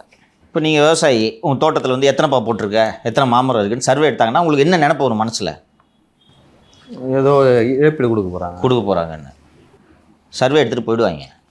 சீசன் முடிஞ்சிடும், அப்புறம் பார்த்துக்கலாம். இதுக்காக சும்மா சர்வே எடுத்துகிட்டு இருக்காங்களா? போராட்டம் நடக்குது. இந்த போராட்டத்தை எப்படி இப்போது அமைதிப்படுத்துறது? எனக்கு உள்ளபடியே ஒரு திரு பழனிசாமி அறிக்கை வெளியிட்டப்போ எனக்கு இது மாணவனே ரொம்ப சம்மந்தம் இல்லாத சப்ஜெக்டில் ஒன்றும் புரியல. அப்புறம் கிருஷ்ணகிரிலேருந்து கூப்பிட்டு அண்ணன் நீங்கள் பேசுங்கண்ணே, முக்கியமான விஷயம் இது, மொத்த பேரும் அழிஞ்சு போயிடுவாங்கண்ணே. இது இன்றைக்கி நேற்று பேசுனாங்க. இன்றைக்கி பேப்பரில் பார்த்தான்னா ஏரியில் மாம்பழத்தை கூட்டுறாங்க, வேலூரில் கடையடைப்பு. அண்ட் சந்திரபாபு நாயுடு அவங்க சொல்கிறாங்கல்ல, போய் முதல்வர்கிட்ட பிரதமர்கிட்ட போயிட்டு தலித்து கிறிஸ்தவர்களுக்கு SC அந்தஸ்து வழங்கணுன்றலாம் போய் கோரிக்கை வச்சேன்னு சொல்கிறாருல்ல. சந்திரபாபு நாயுடு பியூஷ் கோயலை சந்தித்து 12லேருந்து 5% ஜிஎஸ்டியை குறைங்க, மாம்பழ கூழுக்கு 12லேருந்து 5% குறைங்கன்னு பியூஷ் கோயலை சந்தித்து சந்திரபாபு நாயுடு கோரிக்கை வச்சுருக்காரு. வச்சதோடு இல்லாமல் கர்நாடகா மற்றும் தமிழக மாம்பழங்கள் ஆந்திராவுக்குள் நுழையக்கூடாதுன்னு தடை போட்டாங்கயா. இதுக்கு தான் கடையடி இப்போ வேலூரில். அந்த அரசு அவர்கள் மாநில விவசாயிகளை எப்படி பார்க்கிறது? நீங்கள் தான் தமிழர்களுக்காகவே வாழ்கிற கட்சி தானே திமுக. அதுவும் விவசாயி வேற. திரு எடப்பாடி எல்லாம் விவசாயி இல்லை அப்படின்னு விமர்சனம் பண்ற அளவுக்கு இவங்க விவசாயி. எனக்கு இந்த சர்வே எடுக்கிறது தான் ரொம்ப காண்டாயிடுச்சு. அதான் எடுக்கிறாங்களே கூட அண்ணன் இல்லைண்ணே, சும்மா வந்து எடுத்தோடனே விவசாயிகள்லாம் பார்த்துட்டேப்பா ஏதோ எடுக்கிறாங்கப்பா இன்னும் கொடுத்து விடுவார்களாம். இது ஒரு கார்டல் ஃபார்ம் பண்ணிட்டு இந்த மாம்பழக்கூழ் நிறுவனங்களுக்கு, இப்போ இந்த மாம்பழக்கூழ் நிறுவனங்கள் 25,000 ஒரு டன்னு கொடுத்து வாங்குறது போல 5,000 ரூபாய்க்கு கிடச்சிச்சுன்னா இன்னொன்று 5,000 ரூபாய்க்கு நீங்கள் கொடுத்து தானே ஆகணும். 2 நாளா அண்ணே, ஒரு வாரண்ணே மொத்தமாக போய்டுனேன்ற. அப்படி இது எல்லாமே தேர்தலில் எதிரொலிக்கும்பா. இது எல்லாம் அந்த மாம்பழ விவசாயி வைத்தறிச்சலோடு போய் தான் ஏரியில் கொட்டுவான். புரியுதா உங்களுக்கு? வருஷம் பூரா அந்த கண் இந்த வந்து ஜனவரி பிப்ரவரியில் பூக்கும். அது பூக்கும்போது நல்லா பூத்துருக்கேன் இந்த வாட்டி, நல்லா பம்பர் கிராப் இந்த வாட்டின்னு ஆசையாக எல்லாத்தையும் பறிச்சு நல்லா காக்கிதியான்ட்டு கொண்டு போய் அதை நீ சந்தைக்கு கொண்டு போகும்போது வாங்கிறதுக்கு ஆள் இல்லை, வண்டி கூலியே வேஸ்ட் ஆகணும், கொண்டு போய் ஏரியில் கொட்டும்போது வைத்தறிச்சலோடு தான் கொட்டுவான். நஷ்டம் சார், நஷ்டம். அதை நம்பி யாராவது திட்டங்கள் வச்சு ஒரு வருஷம் பூராயா, ஒரு வருஷத்துக்கான கிராப்பியா அது. அது ஏதோ வந்து தெரியாம நடக்குது. சம்டைம்ஸ் இயற்கைமா வெள்ளம் வந்துருச்சுமா, புயல் கீழே அடிக்குதுமா, புயல் எல்லாம் மரத்தை சாட்சி போட்டுச்சுன்னா யாரையும் நம்ம பிளேம் பண்ண முடியாதுமா. இது ஆர்டிஃபிஷியல், நீங்க தானே பேலன்ஸ் பண்ணணும். அதுக்கு தானே விவசாயத்துறைன்னு ஒன்று வச்சிருக்கீங்க. இன்னொன்று அக்ரிகல்ச்சர் டிபார்ட்மெண்ட்ல இந்த வருஷம் கிராப் எப்படி இருக்கு, நல்ல கிராப்பா, நல்ல ஈல்டா, என்ன ஈல்டு, அடுத்து என்ன பண்ணணும், அப்போ மார்க்கெட்டில் விலை விழக்கூடாது, நான் வாங்கிக்கிறேன். அந்த மாம்பழ கூழ் நிறுவனங்கள் எங்களிடம் வாங்க வேண்டும், குறைஞ்சபட்சம் இந்த விலைக்கு தான் வாங்கணும். You can do something. So இது எல்லாமே அந்த பகுதியிலேயே பிரதிபலிக்கும். இதுவும் தெரியாது சிஎம்க்கு. நான் சொல்கிறேன், எம்ஆர்கே சொல்லியிருக்க மாட்டார். குடும்ப சிக்கலே தெரில, தயாநிதி மாறன் மேலே ஒரு வழக்கு சிஎஸ்ஆர் போட்டு வச்சுருக்காங்கன்னு வச்சுக்கோங்களேன். அது எவ்வளோ பெரிய சிக்கலை உண்டு பண்ண போகுது அதுவே தெரில. இது எப்படி சார் தெரியும்? இன்னும் அடுத்தடுத்த நாட்களில் இந்த சிக்கல் பற்றி பல்வேறு பிரத்யேகமான தகவல்களை எடுத்து தருகிறேன். இந்த சன் டிவி சிக்கல் ஒரு விஷயம் சொல்லிடுறேன், தயாநிதி மாறன் விடவே மாட்டார். இது தீந்துரும் இந்த சிக்கல். சொல்லுங்கள், இதை சொல்லுவீங்க சார். தன்னோட சொத்துக்களையும் எடுத்துட்டு தான் மேல வழக்கையும் போடுறதுக்கு ஓகேப்பா சரின்னு கேட்டு போறதுக்கு காமன் மேன் அவரு. பொலிட்டிஷியன்மா, அவரும் பொலிட்டிஷியன், எம்பி. அவர் மட்டும் முரசொலி மாறனுக்கு பிறக்கலையா? இருக்குமா இருக்காதா? அது அவர் விட மாட்டார். இது இது இது இவ்வளோ வந்து மருமகன் மேலே இந்த மாதிரி எஃப்ஐஆர் சிஎஸ்ஆர் போட்டு வைக்கிறாங்கன்னா எவ்வளோ தைரியம் இருக்கும் இந்த அருணுக்கெல்லாம். யோசிச்சு பாருங்க, எவ்வளோ தைரியம் இருக்கும். நேற்று நம்ம பேசணும் திரு கருணாநிதி எப்படி செயல்படுவார் அப்படின்னு.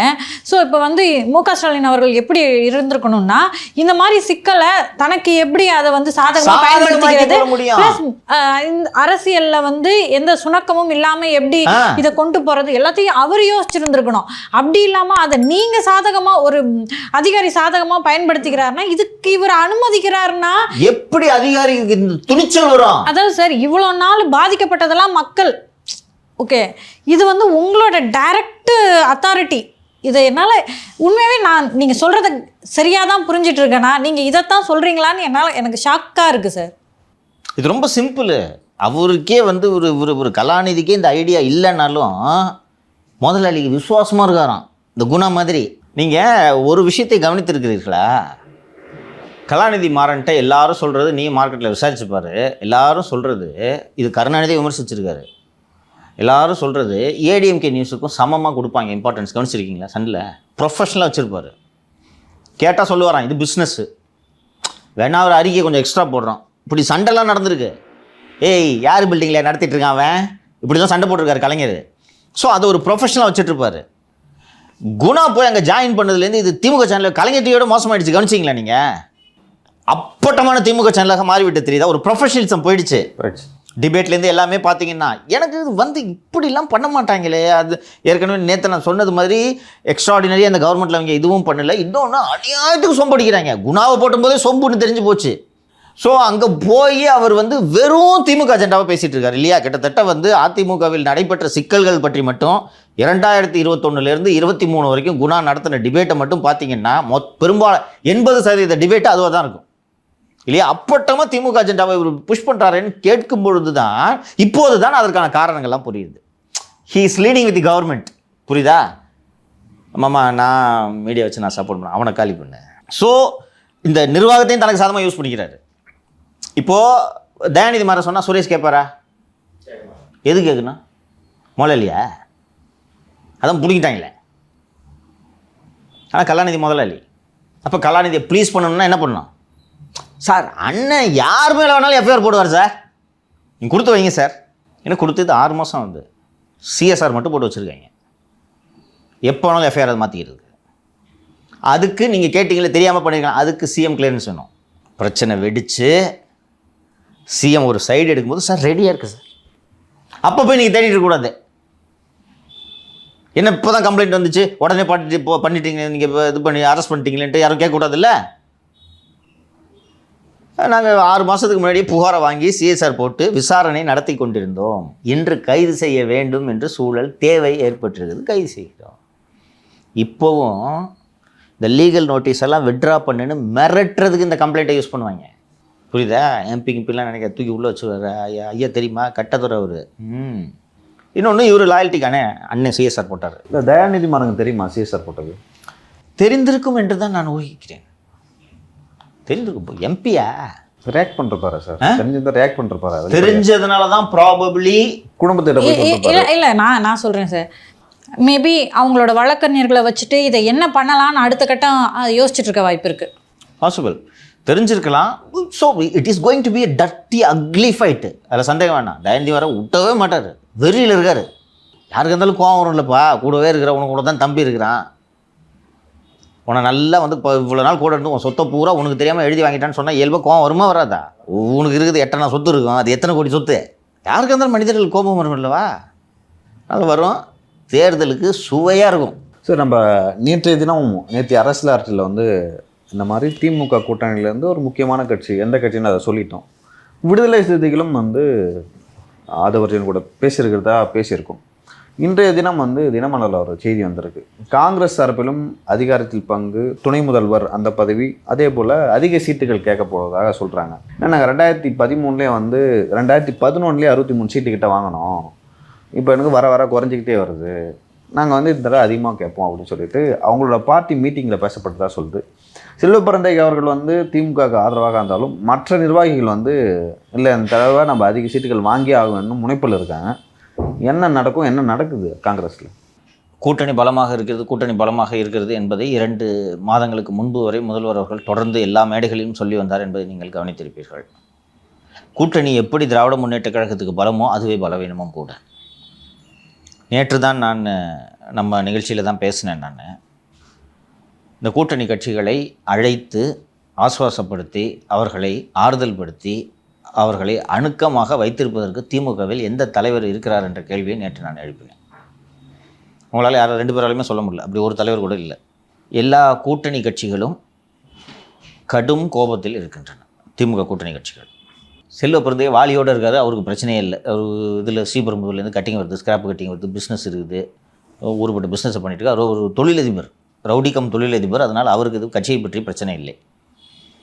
ஆனால் காங்கிரஸ் கட்சியின் தலைமை இங்கே கூடுதல் இடங்களை பெற வேண்டும், நம்மால் தான் இவர்கள் வெற்றி பெறுகிறார்கள் என்பதை காங்கிரஸ் கட்சியின் தலைமை புரிந்திருக்கும். கூட்டணியை உடைக்க மாட்டாங்க, ஆனால் நீ அதே 20 கொடுத்தனா ஒப்புக்கொள்வதற்கு அவர்கள் தயாராக இருக்க மாட்டார்கள்.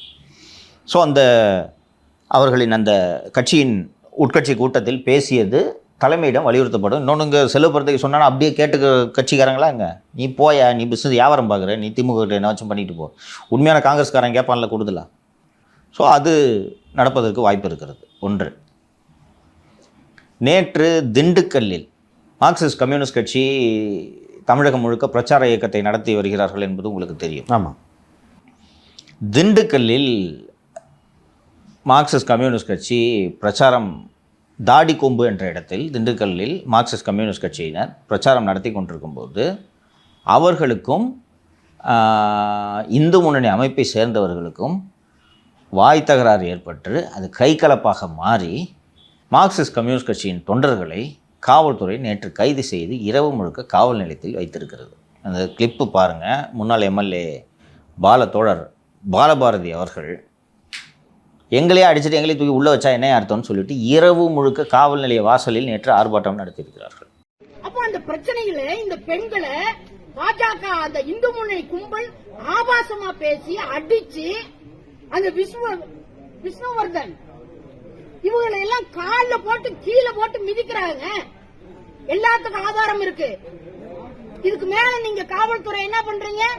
2 பேத்து மேலையும் வழக்கு போடுறோம் அப்படின்னு சொல்லி பெண்களை இரவு நேரம் 10:30 11 மணி ஆக போகுது. மாவட்ட எஸ்பி கிட்ட எங்களுடைய எம்பி சச்சிதானந்தம் அவர்கள் தொடர்ந்து பேசிட்டே இருக்கிறார். மாநில செயற்குழு உறுப்பினர் திரு மதுக்கூராமலிங்கம் வந்திருக்கிறார். அப்போ நீங்க பேசி இரவு முழுவதும் இங்க வச்சிருப்பீங்களா? அப்போ தாக்குதலுக்கு உள்ளான எங்களை நீங்க அடிச்சு வச்சிருப்பீங்களா? என்ன நியாயம் நாங்க கேட்கிறோம். ஆகவே இந்த பெண்களை உடனடியாக தமிழ்நாட்டுடைய மாண்புமிகு முதலமைச்சர் அவர்கள் இங்கு கைது செய்யப்படக்கூடிய அனைவரையும் நீங்க விடுதலை செய்யணும். நானும் பார்த்தேன் சார். அது அது என்ன லாஜிக்னே புரியுது சார்.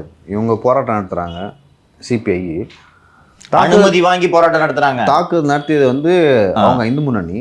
அப்படி இருக்கும்பொழுது உங்கள் கூட்டணி கட்சி இன்னொருத்தவங்க எதிரி, நீங்கள் யாரை பிடிச்சி உள்ள வச்சுக்கணும் ஒரு கேள்வி. இன்னொன்று, சச்சிதானந்தமா சிபிஎம் எம்பி சச்சிதானந்தம் மாவட்ட காவல் கண்காணிப்பாளர் அடித்து பேசுகிறார். அவர்களுடைய கட்சி நிர்வாகிகள் அங்கே வருகிறார்கள். எதுவுமே நடக்கலை. இதை ஒரு கூட்டணியின் தலைமையை அனுமதிக்கலாமா அப்படின்னு போலீஸ்காரனுக்கு திமிரு.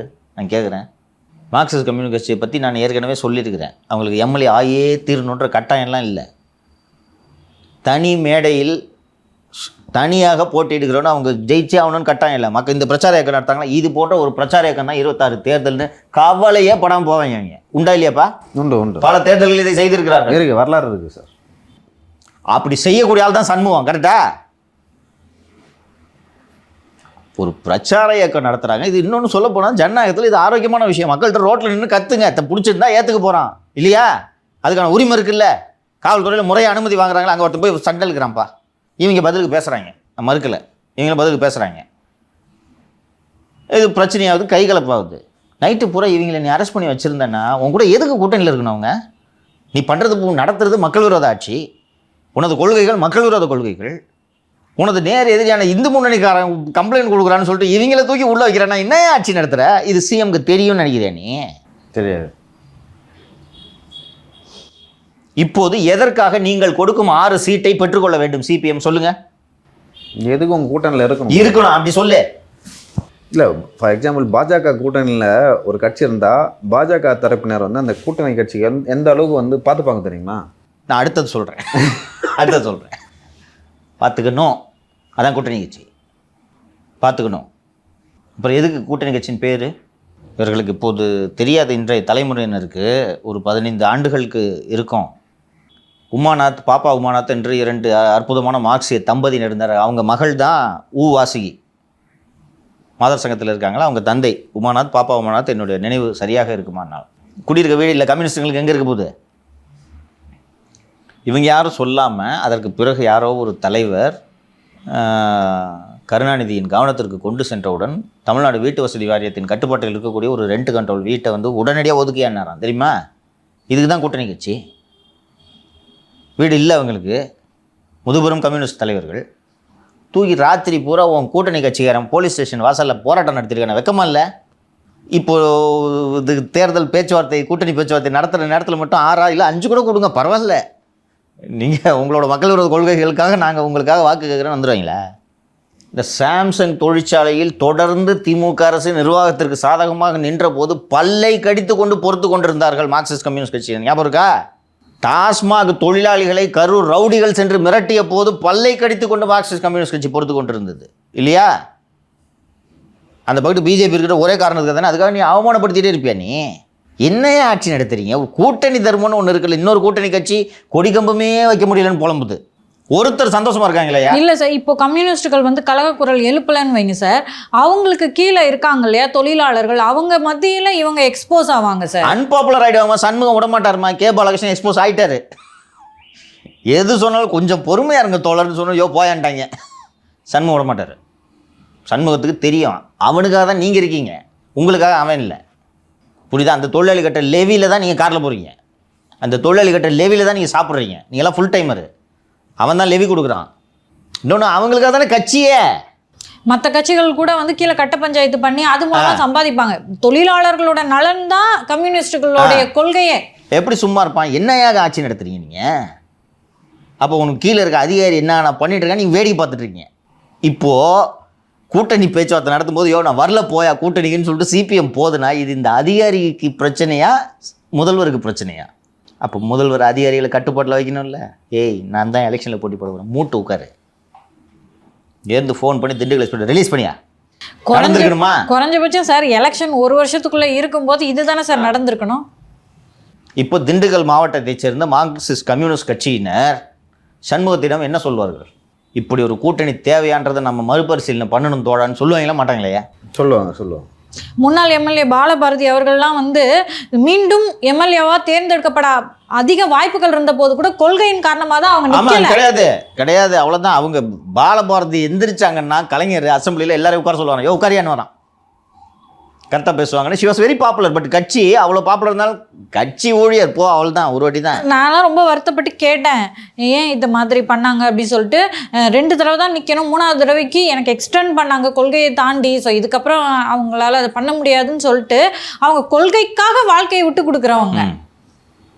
வேறு கட்சியில் அதெல்லாம் இது யோசிக்க முடியுமா? என்ன மீறி ஒருத்தன் நின்று ஜெயிச்சிடணும் அந்த தொகுதியில், அப்படி தான் சண்டை போடுவாங்க. இது இந்த கூட்டணியில், திமுக கூட்டணி போக போக இன்னும் என்னென்னலாம் ஆகுதுன்ட்டு பார்க்க தான் போகிறோம். அதிமுக கூட்டணியும் ஒன்றும் சொல்லிக்கொள்வது போல செழிப்பாக இல்லை. இருக்கும் கட்சிகளிடையே சிக்கல் இல்லை. இப்போ இன்னைக்கு இவர் முருகன் மாநாட்டுக்கு வாழ்த்து தெரிவித்திருக்கிறார் என்று நினைக்கிறேன் திரு பழனிசாமி. பிஜேபி அதிமுக கூட்டணி இணக்கமாக இருக்கிறது.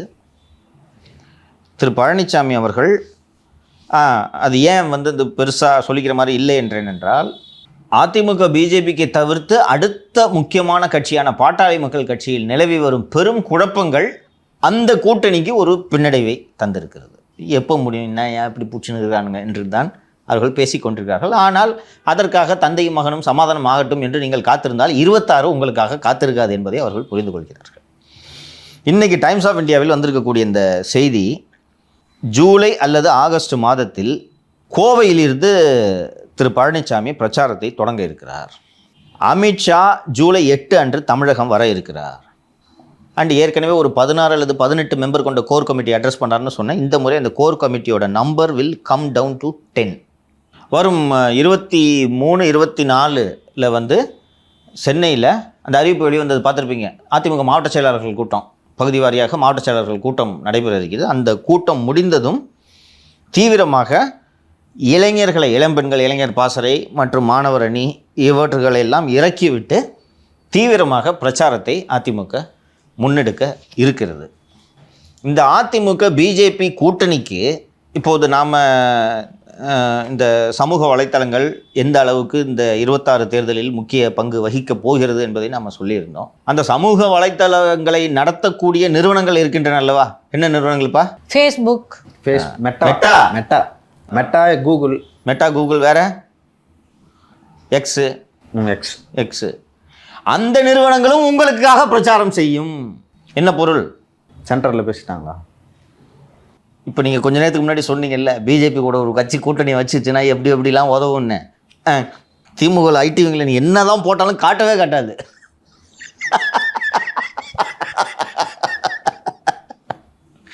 காட்டாதுன்றதை விட ஸ்பேஸை விற்றுருவாங்க. கூகுள் ஆட் ஸ்பேஸ் இருக்குது, ரைட்டா? ஃபேஸ்புக்லேயும் சில ஸ்லாட் தானே இருக்கும்.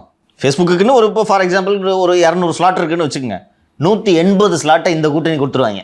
20 ஸ்லாட்டை திமுக கொடுத்தா என்ன பண்ணுவீங்க? You get it. இன்னொன்று, all set and done they own the company. உங்களோடதெல்லாம் சிலதெல்லாம் காட்டவே காட்டாது பார்த்துறீங்களா ஃபீல்டில்? அப்படி பண்ணால் என்ன பண்ணுவீங்க? அல்காரிதம் பண்ணுவாங்கன்னு நான் சொல்லலை. ஆனால் கடந்த காலங்களில் இந்த நிறுவனங்கள் இதை செய்திருக்கிறதா இல்லையா? பண்ணியிருக்க. உலக அளவில் அவங்க மேலே இது மாதிரியான கம்ப்ளைண்ட்டுகள்லாம் இருக்குது. மெட்டா மேலேயும் இருக்குது. அதுக்கப்புறம் தான் அந்த சர்ச்சை வந்து ஒரு பல நாடுகளில் இவர்கள் தேர்தலில் ஃபேஸ்புக் தலையிட்டது என்று தான். அதுக்கு பிறகு தான் பேரையே மெட்டான்னு மாற்றுறாங்க. ஒரு பிரிட்டானிக்காவோ ஏதோ ஒரு டாக்குமெண்ட்ரி ஒன்று நெட்ஃப்ளிக்ஸில் வந்துச்சுன்னு நினைக்கிறேன். டீட்டெயிலாக ஃபேஸ்புக்கில் என்ன பண்ணாங்கன்ட்டு போட்டிருந்தார்கள். பேரை மாற்றினா என்ன ஆகும்? அந்த டேக் வேண்டான்ட்டு. ஃபேஸ்புக்கால் தொடங்கப்பட்டது. அதற்கு பிறகு அவங்க வாட்ஸ்அப், அது இன்ஸ்டான்ட் நிறைய இதெல்லாம் வாங்கிட்டோன்னே தாய் நிறுவனமாக மெட்டா என்று, மெட்டாவுக்கு கீழே ஃபேஸ்புக், வாட்ஸ்அப், கூகுளுக்கு ஆல்ஃபபெட் இருக்கிற மாதிரி. ஆல்ஃபபெட்டியா? கரெக்ட். ஆல்ஃபபெட் இங்க் மாதிரி. ஃபேஸ்புக்கு, இன்ஸ்டாகிராமு, அதுக்கெல்லாம், வாட்ஸ்அப்புக்கெலாம் இது மெட்டா. ஸோ அதற்கு உதவுவது போல இந்த பிரச்சாரங்களை மேற்பார்வை செய்யும் பொறுப்பை மத்திய இணையமைச்சர் திரு முருகனிடம் ஒப்படைக்க இருக்கிறார்கள். அவர் எதற்கான அமைச்சர்? எந்த துறை? தகவல் தொழில்நுட்பம். ஓகேவா? ஸோ அதாவது இந்த கூட்டணியில் அந்த அப்பா பையனும் எப்போது இணைந்து பாட்டாளி மக்கள் கட்சி ஒருங்கிணைய போகிறதுன்றதெல்லாம் யார் கையிலையும் இல்லை. அதுக்காக காத்திருக்க முடியுமா? ஸோ அவர்கள் வேகமாக ஜூலை மற்றும் ஆகஸ்ட்டில் அதுக்கான ப்ரிப்பரேட்டரி மீட்டிங் தான் ஜூனில் நடக்கக்கூடிய இந்த கேம்பெயின். கூடுதலாக அதிமுக தலைவர்கள் சிலரிடம் நான் பேசினேன். கூட்டணி ஆட்சி என்பதற்கு அதிமுக ஒப்புக்கொள்ளவே இல்லை, பிஜேபியும் அதை வலியுறுத்தவில்லை. இது ரொம்ப தெளிவாக அந்த தலைவர்கள் என்னிடம் சொல்ல சொன்னார்கள். அண்ணன் ஒரு நாளும் ஒத்துக்க மாட்டார் சார். வெறும் 96 எம்எல்ஏக்களை வைத்துக்கொண்டு கூட்டணி ஆட்சிக்கு மறுத்த ஒரு கட்சி ஆட்சி நடத்திய மாநிலம் இது. மெஜாரிட்டியே கிடையாது சார். அன்னைக்கு வெறும் 96 எம்எல்ஏ சார். அன்னைக்கு இவங்க நினச்சிருந்தாங்கன்னா ஆதரவை வாபஸ் வாங்கி கவுத்திருக்க முடியும். ஆனால் அது போலவெல்லாம் நடைபெறவில்லை. வெறும் 96 எம்எல்ஏக்களை மட்டும் வைத்துக்கொண்டு ஒரு ஒற்றை கட்சி ஆட்சியை நடத்திய கட்சி திமுக. தமிழ்நாட்டில் அந்த கூட்டணி ஆட்சி என்ற கல்ச்சர் இதுவரை இல்லை. ஸோ கூட்டணி ஆட்சி என்ற கேள்வி எப்போது எழும்? 117க்கு கீழ் அதிமுக வெற்றி பெற்றார். குறைஞ்சது 150 சீட்டில் போட்டியிடுவது என்று அதிமுக தலைமை முடிவெடுத்திருக்கிறது. 160 அவர்களது இலக்கு. ஓகேவா? அதற்கு போக மீதமுள்ளவற்றை தான் கூட்டணி கட்சிகளுக்கு பகிர்ந்தளிக்கிறது என்ற எண்ணத்தில் இருக்கிறார்கள். ஏன்னா ஏடிஎம்கே டிஎம்கே எங்கெங்கெல்லாம் டைரெக்டாக கண்டெஸ்ட் பண்ணுறாங்களோ அங்கெல்லாம் ஸ்ட்ரைக் ரேட்டில் ஏடிஎம்கே கூட வின் பண்ணியிருக்கு. இது இஸ் ட்ராக் ரெக்கார்டு. கூட்டணி கட்சி கொடுக்குற இடத்துல தோக்குறாங்க. ஸோ அதிக இடங்களில் போட்டியிட வேண்டும் என்ற முடிவை தலைமை எடுத்திருக்கிறது. ஸோ 117 நாங்கள் கிராஸ் பண்ணிட்டோம். 117 கிராஸ் பண்ணிட்டா where is the question of coalition government? நீங்கள் ஆதரவு கொடுத்தாலும் கொடுக்காட்டாலும் நாங்கள் தான். இன்னொன்று மாலதி குறிப்பிட்ட மேட்டருக்கு இப்போ வர்றேன். நீங்கள் சரியாக குறிப்பிட்டது போல பாரதிய ஜனதா கட்சியின் இலக்கு 29. 19 19 24 கீழே, 24 விட 29 கீழே போகும். அப்படி போகக்கூடாது. 19 விட 24 கீழே போனதுக்கு 39 சீட்டையும் தமிழ்நாட்டில் இழந்தது ஒரு முக்கிய காரணம். ஸோ 29 இது மாதிரி 39-0 என்ற நிலை ஏற்படக்கூடாது. அதற்கு என்ன செய்ய வேண்டும்? அதற்கு அதிமுகவின் தயவு தேவை. இப்போதே அதிமுக கிட்ட கூட்டணி கட்சி துணை முதலமைச்சர் என்று பேசினால் 29 அவங்கள தக்க வைக்க முடியுமா? அவங்களும் என்ன கேட்குறாங்க? பழைய காங்கிரஸ் ஏடிஎம்கே டீல். அவங்களும் என்ன கேட்குறாங்க? மத்தி உங்களுக்கு, மாநிலம் எங்களுக்கு. இப்போது அந்த கட்சியில் ராஜ்யத்தின மாநிலங்களவை உறுப்பினராக்கி அவரை மத்திய அமைச்சர் ஆக்குறது எடப்பாடி தனக்குத்தானே தலையில் சொருவி கொள்ளும் கொல்லிக்கட்டை இல்லையா? அதை அவர் விரும்புவாரா? இங்கே நான் சிஎம்மாக இருக்கணும். இன்னொன்று, எனி லீடர் மத்தியில் ஒரு பவர் சென்டரை வளர்க்குறத அனுமதிப்பாங்களா?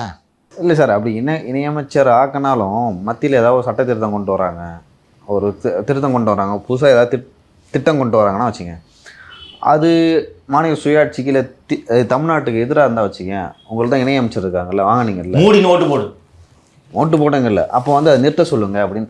இப்போவே அதிமுகவுக்கு இருக்கிற டிமாண்ட் என்ன? அந்த கீழடி விவகாரத்தில் 39 இடங்களில் தமிழ்நாட்டில் இது வரைக்கும் அகழாய்வு நடத்திருக்காங்க. அந்த அகழாய்வில் 33 இடங்களில் பண்ணது அதிமுக. அதுக்கான ஃபண்டு ஒதுக்கு அதிமுக. தொடர்ந்து அது சுணக்கம் ஏற்படக்கூடாதுன்னு சொல்லிட்டு தொடர்ந்து மத்திய அரசு தான் நிதி தரல, அதிமுக தான் பண்ணாங்க. அப்படி பண்ணியே அதிமுக கீழடிக்கு குரல் கொடுக்கல அப்படின்னு சொல்லி திமுக சொல்கிறாங்க. நம்ம ஏற்கனவே நமது நிகழ்ச்சியில் பேசியிருக்கோம். அதிமுக பல்வேறு சாதனைகளை செய்து அதை பிரச்சாரம் செய்து கொள்ளாது. திமுக சாதனையே செய்யாமல் பிரச்சாரம் மட்டுமே செய்யும். அது அவங்க தப்பு. என்ன பண்ண சொல்ற? ஏன்னா சார் இந்த கார்ட்டூன் போட்டது கூட சார் கீழடியில் நீங்கள் எதுவுமே பண்ணலை அப்படின்ற கார்ட்டூன் தான் அது. கரெக்ட் மாலதி. நேற்று தமிழகம் முழுக்க அண்ணா திராவிட முன்னேற்ற கழகத்தின் தலைவர்கள் அந்தந்த மாவட்ட காவல்துறை கண்காணிப்பாளர்களை சந்தித்து பொதுச் செயலாளர் மீது இப்படி கார்ட்டூன் போட்டதற்காக புகார் அளித்திருக்கிறார்கள். நல்லது, ஒரு கட்சி இப்படி தான் செயல்பட வேண்டும். இதைத்தான் நம்ம விரும்புகிறோம். உங்கள் லீடர் அசிங்கப்பட்டால் வேடி பார்த்துன்னு உட்காந்துருக்கீங்கட்டு. இதை செய்கிறதுக்கு எதுக்கு உங்களுக்கு 6 நாள் கேப்பு? எதுக்கு? யாராவது சாட்டை எடுத்து குத்துணுமா உங்களை? லீடர் அடிச்சவொடனே தன்னடிச்சியாக வரணுமா இல்லையாம்மா நீங்கள்? அப்போது அந்த கீழடிக்கு இந்த மாதிரி ஒரு கார்ட்டூன் போட்டிருக்காங்க. கீழடின்னு அவங்க ஆரம்பிக்கும் போதே இப்போ லியோ சொன்ன ஃபேக்ட் அவங்க எடுத்து சொல்லணும். மொத்தம் 33 அகழாய்வையா? நேற்று தான் மாஃபாய் இந்த தகவல்லாம் சொல்லி இருக்காரு. சரி, ரைட்டு. மாஃபா உங்கள் கட்சியில் தானே இருக்காரு, உங்கள் கட்சியோட முன்னாள் அமைச்சர் தானே. அவர் தானே தமிழ் வளர்ச்சி மற்றும் பண்பாட்டு பாதுகாப்பு துறையை பார்த்து கொண்டது திரு மாஃபாய் பாண்டியராஜன் அவர்கள் தானே. இந்த மாதிரி கீழடி இந்த சொன்னோன்னே என்னப்பா அந்த கீழடின்னு சொல்கிறாங்கன்னா, அண்ணன் இந்த மாதிரின்னா நான் மினிஸ்டர் ஆகும்போது இது நடந்துச்சுன்னு சொல்லியிருப்பார் அவர். கரெக்டாப்பா? கூப்பிட்டு இவரை போய் பத்திரிகையாளர் சந்தித்து விளக்கம் சொல்லி அப்படின்றது எவ்வளோ நேரம் ஆகும்? கம்யூனிகேஷன் கேப் இருக்குது சார் எல்லா இடத்துலையும். சரி பண்ணணும் எல்லாம் பர்ஃபெக்டாக ஒரு கட்சி இருந்துச்சுன்னா ஆட்சியில் இருக்கும் அந்த கட்சி. குறைகள் இருக்கும். இந்த நிகழ்ச்சி மூலமாக அந்த குறைகளை சுட்டி காட்டுகிறோம், சரி செய்யுங்கள். அதை அவங்க கவனத்தில் கொள்ளணும். அதான் சுட்டி காட்டுறேன். நீங்கள் இப்போது ஒன்றுமே இல்லாமல் ஒரு ரியோ சொன்ன பிறகு தான் எனக்கு தெரியுது, நான் அதை ஃபாலோ பண்ணல டீப்பாக. பெரும்பாலான அகழாய்வுக்கு ஃபண்டே அவங்க தான் கொடுத்துருக்காங்க. அப்ப அடிக்கடி மாஃபாய் தொடர்பான இந்த நியூஸ் வந்துகிட்டே இருக்கும்ல. இப்பதான் வந்துச்சு. சரி, பதில் சொல்லும்போது தான் நீங்க பண்ண உங்க சாதனையை எடுத்து சொல்றதுல உங்களுக்கு என்னப்பா பிரச்சனை? உங்க அதை வச்சு அவன் எதையுமே செய்யாம உங்களை அதை வச்சு கேள்வி கேட்கறான் அவன். டேய், இது நாங்க பண்ணதுரா என்று எடுத்து சொல்றதுக்கு அப்போ இதற்கான தரவுகள் எங்கே இருந்திருக்க வேண்டும்? ஐடிவிங்கோட வேலை என்ன? உங்களுக்கு என்று இருக்கக்கூடிய நியூஸ் சேவையிலையோ அப்போது பணியாற்றிய அரசு அதிகாரிகளிடமோ பேசி தரவுகளை சேகரித்து அதெல்லாம் வச்சிருந்து இது மாதிரி ஒன்று சோஷியல் மீடியா வாட்ச் பண்ணிட்டே இருக்கணுமா? ஒரு ஆஃபீஸ் வேணும் ஃபர்ஸ்ட் ஐடிவிங்க்கு, ரைட்டா? ஆஃபீஸே இல்லையாங்க சார்? எங்கே இருக்கு? ராஜ்சத்தியம் பிஸ்னஸ் பண்ணுறதுக்கு ஆஃபீஸ் வச்சுருக்காரு, ஐடிவிங்க்கு ஆஃபீஸ் இல்லை. ஒரு வார் ரூம், அதான் பெண்ணு. ஒரு வார் ரூம் ஒன்று போட்டு, இப்போ பிரசாத், லியோ, மாலதி இருக்கீங்கன்னா உங்களுக்கு வேலை, நீங்கள் டிஎம்கே ஐடிவிங்க வாட்ச் பண்ணிட்டே இருங்க, நீ ஸ்டாலின் ஐடி ஹேண்டில் வாட்ச் பண்ணிட்டு, நீ அவங்க இன்ஸ்டா பேஜை வாட்ச் பண்ணிட்டு, ஏதாவது முக்கியமாக வந்துச்சுன்னா டக்குன்னு கொடுன்ட்டு அதுக்கு ஒரு இன்சார்ஜ். சார் இந்த மாதிரி கீழடியில் வந்து நம்ம எதுவுமே பண்ணலன்ட்டு போட்டிருக்காங்கன்னு சொன்னோடனே டக்குன்னு இவருக்கு ஃபோன் பண்ணு, கீழடியில் நம்ம பீரியடில் என்ன பண்ணோன்றதை செக் பண்ணுங்க அப்படின்னு ஆர்கைவ்ஸ்லேருந்து அதை தேடிட்டு, சார் நம்ம தான் சார் எல்லாம் பண்ணுங்க, திருப்பி ஐடி நல்லா வலுவானு கம்போஸ் பண்ணு அனுப்பு எனக்கு. கம்போஸ் பண்ணி பார்த்துட்டு இது இந்த வேர்டை சேஞ்ச் பண்ணி, இந்த வேர்டை இந்த கார்ட்டூன்லாம் இவ்வளோ ஆபாசமெல்லாம் போடக்கூடாது, மாற்று, இதை டீசெண்டாக இருக்கணும், மாற்று, போடு, இதை எல்லா இடத்தையும் எடுத்து இதை வாட்ஸ்அப் குரூப்பில் போட்டு நம்ம ஆளுங்க எல்லாரும் இதை ரீட்வீட் பண்ணணும்னு சொல்லு, இன்ஸ்டாவில் இதை ரீல்ஸாக கன்வெர்ட் பண்ண சொல்லு. இதை நைட்டிவிங்க வேலை இருமா, இதை நைட்டிவிங்க வேலை. நீங்கள் சசிகலாகிட்டேருந்து மிடாஸை செங்குட்டவனுக்கு கைமாற்றி விட்ற விதத்தில் உங்கள் கவனம் இருந்துச்சுன்னா இந்த வேலையை எப்படி பார்ப்பீங்க? இப்போ தெரியுதா ஏன் ஒரு வாரம் கேப்புன்னு? இந்த வேலையை நீங்கள் செய்யுங்கன்றதான் நம்ம கிரீவன்ஸு. நேற்று எனக்கு உண்மையிலே பார்க்கறதுக்கு சந்தோஷமாக இருந்துச்சு, போய் எல்லா இடத்துலையும் கூட்டமாக போய் பண்ணுறாங்க. இன்னொன்று இதெல்லாம் தாண்டி this is an activity, you understand? Activity இல்லைன்னா மந்துன்னு இருப்பாங்க, பார்த்துங்களா? டக்குன்னு காலையில் ஃபோன் போட்டு, அண்ணே இந்த மாதிரி வந்து நம்ம பொதுச்செயலாளர் இது பண்ணி போட்டதுக்கு ஒரு கம்ப்ளைண்ட் ரெடி பண்ணி சொன்னோம், நம்ம அட்வொகேட் சொல்லி கம்ப்ளைண்ட் ட்ராஃப்ட் பண்ணியா, எல்லாத்தையும் வர சொல்லு, எப்படியும் ஒரு 200 பேராவது சேரணையா அப்படின்னு சொல்லி இது ஒரு ஆக்டிவிட்டி. இதை பண்ணுறது எதுக்கு அவங்களுக்கு 6 நாள்? இன்னொரு லோக்கல் மீடியாவில் பூரா மைக்கு போடுவானா? இதை சான்ஸை வச்சு திட்டலாமா திமுகவை? இதை எடுத்து ஐடி விங்கில் ட்ரோல் பண்ணலாமா, கவுண்டர் கொடுக்கலாமா? லீகல் விங்கோட தலைவர் வந்து இன்பதுரை அவர்கள், அவரை சப்போர்ட் பண்றதுக்கே வந்து ஒரு நாளைக்கு அப்புறம் தான் சப்போர்ட் பண்றாங்க. 2 நாளைக்கு அப்புறம் அதுவும் எல்லாரும் கீழே கமெண்ட்ல வந்து இடி துரைத்த பிறகு. அப்படி இருக்கும்போது இந்த கம்யூனிகேஷன் தான் கேப் ஆகுது. நாம் தமிழர், தாவேகா, நேற்று வந்த கட்சி அவங்களே சார் வார் ரூம் வச்சிருக்காங்க சார். ஆமா, ஒன்றும் இல்லை மாலதி, ஒரு வாரத்திற்கு முன்பு என்று நினைக்கிறேன், அண்ணன் திரு சீமான் அவர்கள் நெல்லையிலேயோ எங்கேயோ பனைமரத்தில் ஏறி கல் இறக்கினார், சரிங்களா? போலீஸு அதை உடியா இதுக்கு போய் பப்ளிசிட்டி கொடுத்துன்னு போலீஸு எஃப்ஐஆர் கூட போடல. ஓகே, அந்த பனைமரத்தில் ஏறி சீமான் அவர்கள் கல் இறக்கி அதை பருகியதை அந்த நாம் தமிழர் தம்பிகள் இணையதளத்தில் சமூக வலைத்தளங்கள் எப்படி பரப்புனாங்க பார்த்தீங்களா? எங்கே பார்த்தாலும் கல் இருக்கிறதா நீங்கள் நியூஸாக இருந்துச்சு. 2 நாளைக்கு அதான் ட்ரெண்டில் இருந்துச்சு. சீமான் அவளை பார்த்துட்டு கனிமொழி அவர்களே அதுக்கு ஆதரவு தெரிவிச்சாங்க, பனையை காப்போம் அப்படின்னு. அப்படி தானே இருக்கணும். தார்கூச்சி போட்டு குத்துனாலும் நவர மாட்டேன். இதுக்கு காரணம் என்னென்னா, அதிமுக வெற்றி பெற வேண்டும், உங்கள் பொதுச் செயலாளர் முதல்வராக வேண்டும், அதை தவிர எனக்கு வேறு சிந்தனை இல்லை என்று நினைப்பவர் தான் அந்த விங்குக்கு தலைவராக இருக்கணும். இங்கிட்டு ஒற்றை எழுத்து நிறுவனத்தை கூட சேர்ந்துக்கிட்டு பிஸ்னஸ்ஸு, இங்கிட்டு பார்க்கிங் கான்ட்ராக்டு, அங்கிட்டு சின்னம்மா கூட சேர்ந்துட்டு மிடாஸை கைமாற்றி விட்ற வேலை, அங்கிட்டு அபினேஷ் கூட சேர்ந்துக்கிட்டு ரத்தீஷுக்கும் அபினேஷுக்கும் தொடர்பு ஏற்படுத்தி கொடுக்குறது, இங்கிட்டு இந்த பக்கம் வந்து எவனாவது அதிமுகவுக்கு வேலைகளை செஞ்சிட போகிறான் அவனுக்கு எடுத்து விட்றது. எப்போ கௌரி யாரும் பாருங்க, ஏதோ ட்வீட்டு வீட்டு போட்டிருக்கானா, போன போடு அண்ணன் சொன்னேன்னு சொல்லி மேலிட்டான்னு சொல்லு. அப்புறம் எங்கப்பா அந்த வாண்டையாரை கூப்பிடு, அவர் எங்கே ஏதோ ரவுடித்தனம் பண்ணுனாரு, போயிட்டு வருவோம். அப்புறம் வருணுக்கு பதில் சொல்கிறது, அருணுக்கு பதில் சொல்கிறது. இந்த வேலையாக இருந்தால் உங்களுக்கு மெயின் ஃபோக்கஸ் டைவர்ட் ஆகுது. உங்களுக்கு தெரியுதா? உள்கட்சி தலைவர்களே வந்து யாராவது ஒரு யூடியூபரை கூப்பிட்டு பேச விட்டுறது. அந்த விகடனுக்கு கலைக்கு ஃபோனை போட்டு வேலுமணி பற்றி ரேப்பரில் நாளைக்கு ஒன்று வைக்க சொல்லு, அப்படின்றது. இந்த மாரிதாஸ் சும்மா அவன்கிட்ட 2 மெட்டீரியல் எடுத்து கொடுப்பா. வேலுமணி தங்கமணி இருவரும் இணைந்து எடப்பாடிக்கு எதிராக கலகன்னு ஒரு வீடியோ போட சொல்லு. ஒரு கிராஃப் ஷீட் ஒன்று ஸ்க்ரீன், அந்த LED ஸ்க்ரீனில் ஒரு கிராஃப் ஷீட்டை ஒன்று போட சொல்லு. அந்த மாதிரி போடு, வீடியோவில் கொடு, குமுதரை போட்டில் ஒன்று கொடு. உங்களுக்கு கவனம் இப்படி இருந்துச்சுன்னா எப்படி வேலை செய்வீங்க? அப்போ அடிமட்ட தொண்டர்கள் அவங்க இதை எப்படி பார்ப்பாங்க சார்? என்னன்னு தெரியாமல் இருந்தாங்கம்மா. இன்றைக்கி நம்ம தான் தெளிவு கொடுத்துருக்கோம். உண்மையிலே அதிமுகன்ற கட்சியை வந்து ஒரு ஒரு ஒரு பொலிட்டிக்கல் சயின்ஸு ஸ்டூடெண்ட்ஸு ரிசர்ச் பண்ணணும். அது மாதிரியான ஒரு கட்சி அது. நான் வெளிப்படையாக சொல்கிறேன், ரொம்ப நாளாக நான் அதிமுக நான் தான் அந்த திமுக ஈகோ சிஸ்டத்துலேருந்து வந்ததன் காரணமாக அது ஒரு முட்டாள்கள் கட்சி, நடிகரை பார்த்து உருவான கட்சி, அவ்வளோதான். எம்ஜிஆர் ஒரு நடிகர் பின்னாடி வந்த கட்சி என்று தான் நான் பார்த்து கொண்டிருக்கிறேன். அப்புறம் ஆஃப்டர் 21 ஏன் இந்த கட்சி இப்படி இருக்குன்னு ஆராயும் போது தான் பல்வேறு விஷயங்கள் எனக்கு தெரியாது. அது மக்களின் கட்சி. உங்களை போல பண்டிதர்கள் போல கம்பராமாயணத்துக்கு விளக்க உரையோ தொல்காப்பியத்துக்கு இலக்கணமோ எழுத வேண்டியதில்லை. அவன் பாமரன். அவனோட பிரச்சனை எம்ஜிஆர் தான். கருணாநிதி மாதிரி தமிழ் இலக்கியம் பேச தெரியாது. பசித்தவனுக்கு சோறு போடு என்பது அவனுக்கு தெரியும். கம்பராமாயணத்துக்கு விளக்க உரை படித்த பண்டிதனுக்கு தேவை, வயிற்றுக்கு சோறு எல்லாருக்கும் தேவை, அவ்வளோதான். இந்த டிஃப்ரென்ஸ் நானே தாமதமாக புரிஞ்சுக்கிட்டேன். அதனால தான் அந்த கட்சி உயிர்ப்போடு இருக்கிறது. மக்களின் தேவை. அவங்க இது ஒரு ரீசன்னு. நீங்கள் சொன்ன விஷயத்தில் அவர்களுடைய கவனம் எல்லாம் எங்கே இருந்தது என்றால், இலவச ஆடு மாடு, தாலிக்கு தங்கம், லேப்டாப், மடிக்கணினி, இது போன்ற மக்களின் அன்றாட விஷயங்கள் சார்ந்த விவகாரங்களில் அவர்கள் கவனம் செலுத்துகிறார்கள். அவர்களுக்கு ஒரு நிமிஷம், அவர்களுக்கு கீழடி ப்ரையாரிட்டி இல்லை. அது நமது வரலாறு, தொன்மம், இது பற்றிய விஷயங்கள் அதையும் செஞ்சாங்க. ஆனால் அது ப்ரையாரிட்டி இல்லை. அவங்க அதை முக்கியமாக நினைக்கல. இவங்க சோறு கூட உனக்கு இல்லை, ஆனால் நம்ம 3000 வருஷம் நாகரிகம் தெரியுமா? பசி. ஏய், நான் எவ்வளோ பெரிய விஷயத்தை பற்றி பேசினுக்கிறேன். 3000 வருஷம் முன்னாடி நாகரிகம் சோற்றால் அடித்த பிண்டம் போல் பேசுகிறாய். அவன் சொல்லுவான், யோ உயிரோடு இருந்தால் தான் ஏன்னா அதெல்லாம் பேச முடியும். சோறு போடியா முதல்ல ஃபஸ்ட்டு தொன்மத்தை பற்றி பேசு. எவ்வளோ பெரிய நாகரிகம் தெரியுமா? இப்போ தமிழ் எழுத்து பற்றியா டிஃப்ரெண்ட் தெரியுதா உங்களுக்கு? ஸோ அவங்களுக்கு இதோட முக்கியத்துவம் தெரியல. இன்னொன்று, மாஃபா பாண்டியராஜன் அவர்களே பெரிய அளவில் இதை விளம்பரப்படுத்திக் கொள்ள வேண்டும் என்று நினைக்கவில்லை இல்லையா? ஆனால் இவர்கள் இந்த இந்த இந்த தொன்மம் தான் வாழ்நாள் சாதனையாக பேசுகிறார்கள். பார்த்தீர்களா? இன்னும் கொஞ்சம் விட்டிங்கன்னா தமிழை நாங்கள் தான் கண்டுபிடிச்சோன்றாங்க. இன்னொன்று இங்கே ஒரு பலருக்கு தெரியாது, அகழாய்வுத்துறை யார்கிட்ட இருக்குது சொல்லுங்கள்? மத்திய அரசு, யூசி கிட்ட இருக்கு. இதுதான் அந்த பேசிக் டிஃப்ரென்ஸு.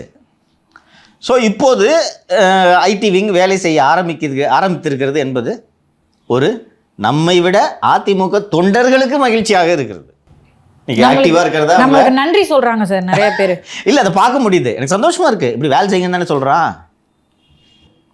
உங்களுக்கு வேலை செய்ய தான் சொன்னோம், வேறு ஒன்றும் சொல்ல. தூங்கிட்டு இருந்தீங்க, ஆனால் இவ்வளோ நாள் தூங்கிட்டு இருந்தீங்கன்றது இப்போ தெரியுதா? நேற்று மட்டும் எவ்வளோ ஆக்டிவிட்டிப்பா. இதை கார்ட்டூன் போட்ட மதியமே நடந்திருக்கணுன்றேன். காலையில் கார்ட்டூன் வச்சுன்னா மதியம் பண்ணியிருக்கீங்கன்னா ஒரு பேஜில் கம்ப்ளைண்ட்டு, அது மாதிரி ஆபாசம் போட்டேன் நடவடிக்கை எடு, அவ்வளோ தானே. அட்ரஸ் என்ன பெரிய கஷ்டமா? காவல் கண்காணிப்பாளர் விருதுநகர் மாவட்டம், காவல் கண்காணிப்பாளர் மதுரை மாவட்டம், அவ்வளோ தானே. ஃபோனை போடு, வாட்ஸ்அப் குரூப் வச்சுருப்பீங்க, ஃபோனை போடு. என்னென்னா வாட்ஸ்அப் குரூப்பே இருக்காது. இந்த ரியாக்ஷன் டைம் இப்போ சீக்கிரம் ரியாக்ட் பண்ணுவாங்க. தேர்தல் வருகிறது, பொதுச் செயலாளர் சவுக்கை எடுப்பார் என்ற அச்சம் எல்லோருக்கும் வந்திருக்கிறது என்று நான் புரிந்து கொள்ளும். ஸோ ஏடிஎம்கே இந்த அலையன்ஸ் ஷேப் ஆகிறத வந்து ரொம்ப சீக்கிரமாக இந்த அலையன்ஸ் எல்லாம் வந்து பிஃபோர் ஜூலை எண்டு அலையன்ஸை ஃபைனலைஸ் பண்ணுன்றது அவங்களோட original aim. PMK split unexpected development. DMDK அப்போ வந்துடும், எங்கிட்டு போக போகுது? அது அங்கே உள்ள இடம் இல்லைங்க, இருக்கவங்களே இடம் இல்லை, உங்களுக்கு எங்கன்றுவாங்க. அதன் காரணமாக தேமுதிக வந்துடும். ஸோ இந்த அலையன்ஸை வச்சுட்டு பிரச்சாரத்தை ஃபஸ்ட்டு கட்டவிழ்க்கலாம், முன்னெடுக்கலாம். நான் சொன்னது மாதிரி 2011 செல்வி ஜெயலலிதா எப்படி சட்டம் ஒழுங்கை ஒரு பிரதான பிரச்சனையாக உருவாக்கினார்களோ, இந்த முறை அதிமுகவோட தீமு ஊழல் பிரச்சனை. ஸோ முடிக்கிறதுக்கு முன்னாடி இந்த ஊழல் என்பதனால் எந்தெந்த வகையில் எப்படியெல்லாம் தினசாக ஊழல் செய்கிறார்கள் என்பதற்கு அடுத்து டாமியின் பார்வை பட்டுள்ள ஒரு அமைச்சர் இப்போது செய்து கொண்டிருக்கக்கூடிய ஒரு ஊழலை பற்றி சொல்லிவிடுகிறேன். தமிழகத்தின் புராதனமான பத்திரப்பதிவுத்துறை அலுவலகங்களில் திருப்போரூர் பத்திரப்பதிவுத்துறை அலுவலகம் ஒன்று. 1881 அந்த பத்திரப்பதிவுத்துறை தொடங்கப்பட்டது. அந்த திருப்போரூர் பத்திரப்பதிவுத்துறை அலுவலகத்தில் தான் கிழக்கு கடற்கரை சாலை தொடங்கி மகாபலிபுரம் வரையிலான ஆவணங்கள் இருக்குது. ஃபார் எக்ஸாம்பிள் திருப்போரூரா சார்? திருப்போரூர் திருப்போரூர் இல்லை, திருப்போரூர். மகாபலிபுரம் வரையிலான ஆவணங்கள் எல்லாமே அங்கே தான் இருக்கிறது. இந்த கிழக்கு கடற்கரை சாலையில் தான் டபுள் டாக்குமெண்ட் அதிகமாக வந்திருக்குன்றது கேள்விப்பட்டிருக்கீங்களா? கிழக்கு சாலை சார், அந்த இடம் அந்த இது சொல்லுவாங்கள்ல மார்ஸ்லேண்ட் வந்து இருக்கிற இடம் சார். அது அந்த மாதிரி பீச் இருக்குது. அங்கே வந்து புறம்போக்கு நிலம் நிறையா இருக்கும். அதே போல் பட்டா நிலம் இருக்கும். எது புறம்போக்கு எது பட்டானே தெரியாது அவங்களுக்கு. கிழக்கு கடற்கரை சாலையில் அதிகப்படியாக டபுள் டாக்குமெண்ட் இருப்பதற்கான காரணம் 1960களில் தான் அங்கே லே அவுட் போட போகிறது. லே அவுட்டு யார் போடுறாங்கன்னா, அப்போல்லாம் கிழக்கு கடற்கரை சாலையில் யார் வந்து லேண்ட் வாங்குவா? நான் சொல்கிறது 60-70ன்னு வச்சுங்க, 70-80 அந்த மாதிரி. விஜி பன்னீர்தாஸ் குழுமம்னு கேள்விப்பட்டீங்களா? விஜிபி குழுமம், விஜிபி குழுமம் மற்றும் இன்னொரு தனியார் நிறுவனம், இந்த 2 பேர் தான் லே அவுட் போடுறாங்க இன்வெஸ்ட்மெண்ட் பர்பஸ்க்கு. இன்றைக்கி தானே இது பெரிய இடம். அப்போது இன்வெஸ்ட்மெண்ட் பண்ணால் காடு, கடல், பனைமரம், முள்ளு போதர் இருக்கும். அப்போது இன்றைக்கி தான் ஓரளவுக்கு 91க்கு பிறகு தான் பொருளாதாரம் ஓரளவுக்கு எல்லாருக்கும் இன்வெஸ்ட்மெண்ட்டுன்ற பேச்சே இப்போது தான் வர தொடங்கியது. அப்போதெல்லாம் ஹேண்ட் டு மவுத் இருக்கும். அப்போது அங்கே இன்வெஸ்ட் செய்தவர்கள் எல்லாம் யார் என்றால் மலேசியா, சிங்கப்பூர் போன்ற நாடுகளில் வசித்த தமிழர்கள். நம்ம ஊரில் ஒரு லேண்ட் வாங்கணுன்றதாக இன்வெஸ்ட் பண்ணி வைக்கிறாங்க. பலர் இறந்து விட்டார்கள். பலருக்கு நமக்கு அங்கே லேண்டு இருக்குன்றதே தெரியாது, வாரிசுகளுக்கு தெரியாது.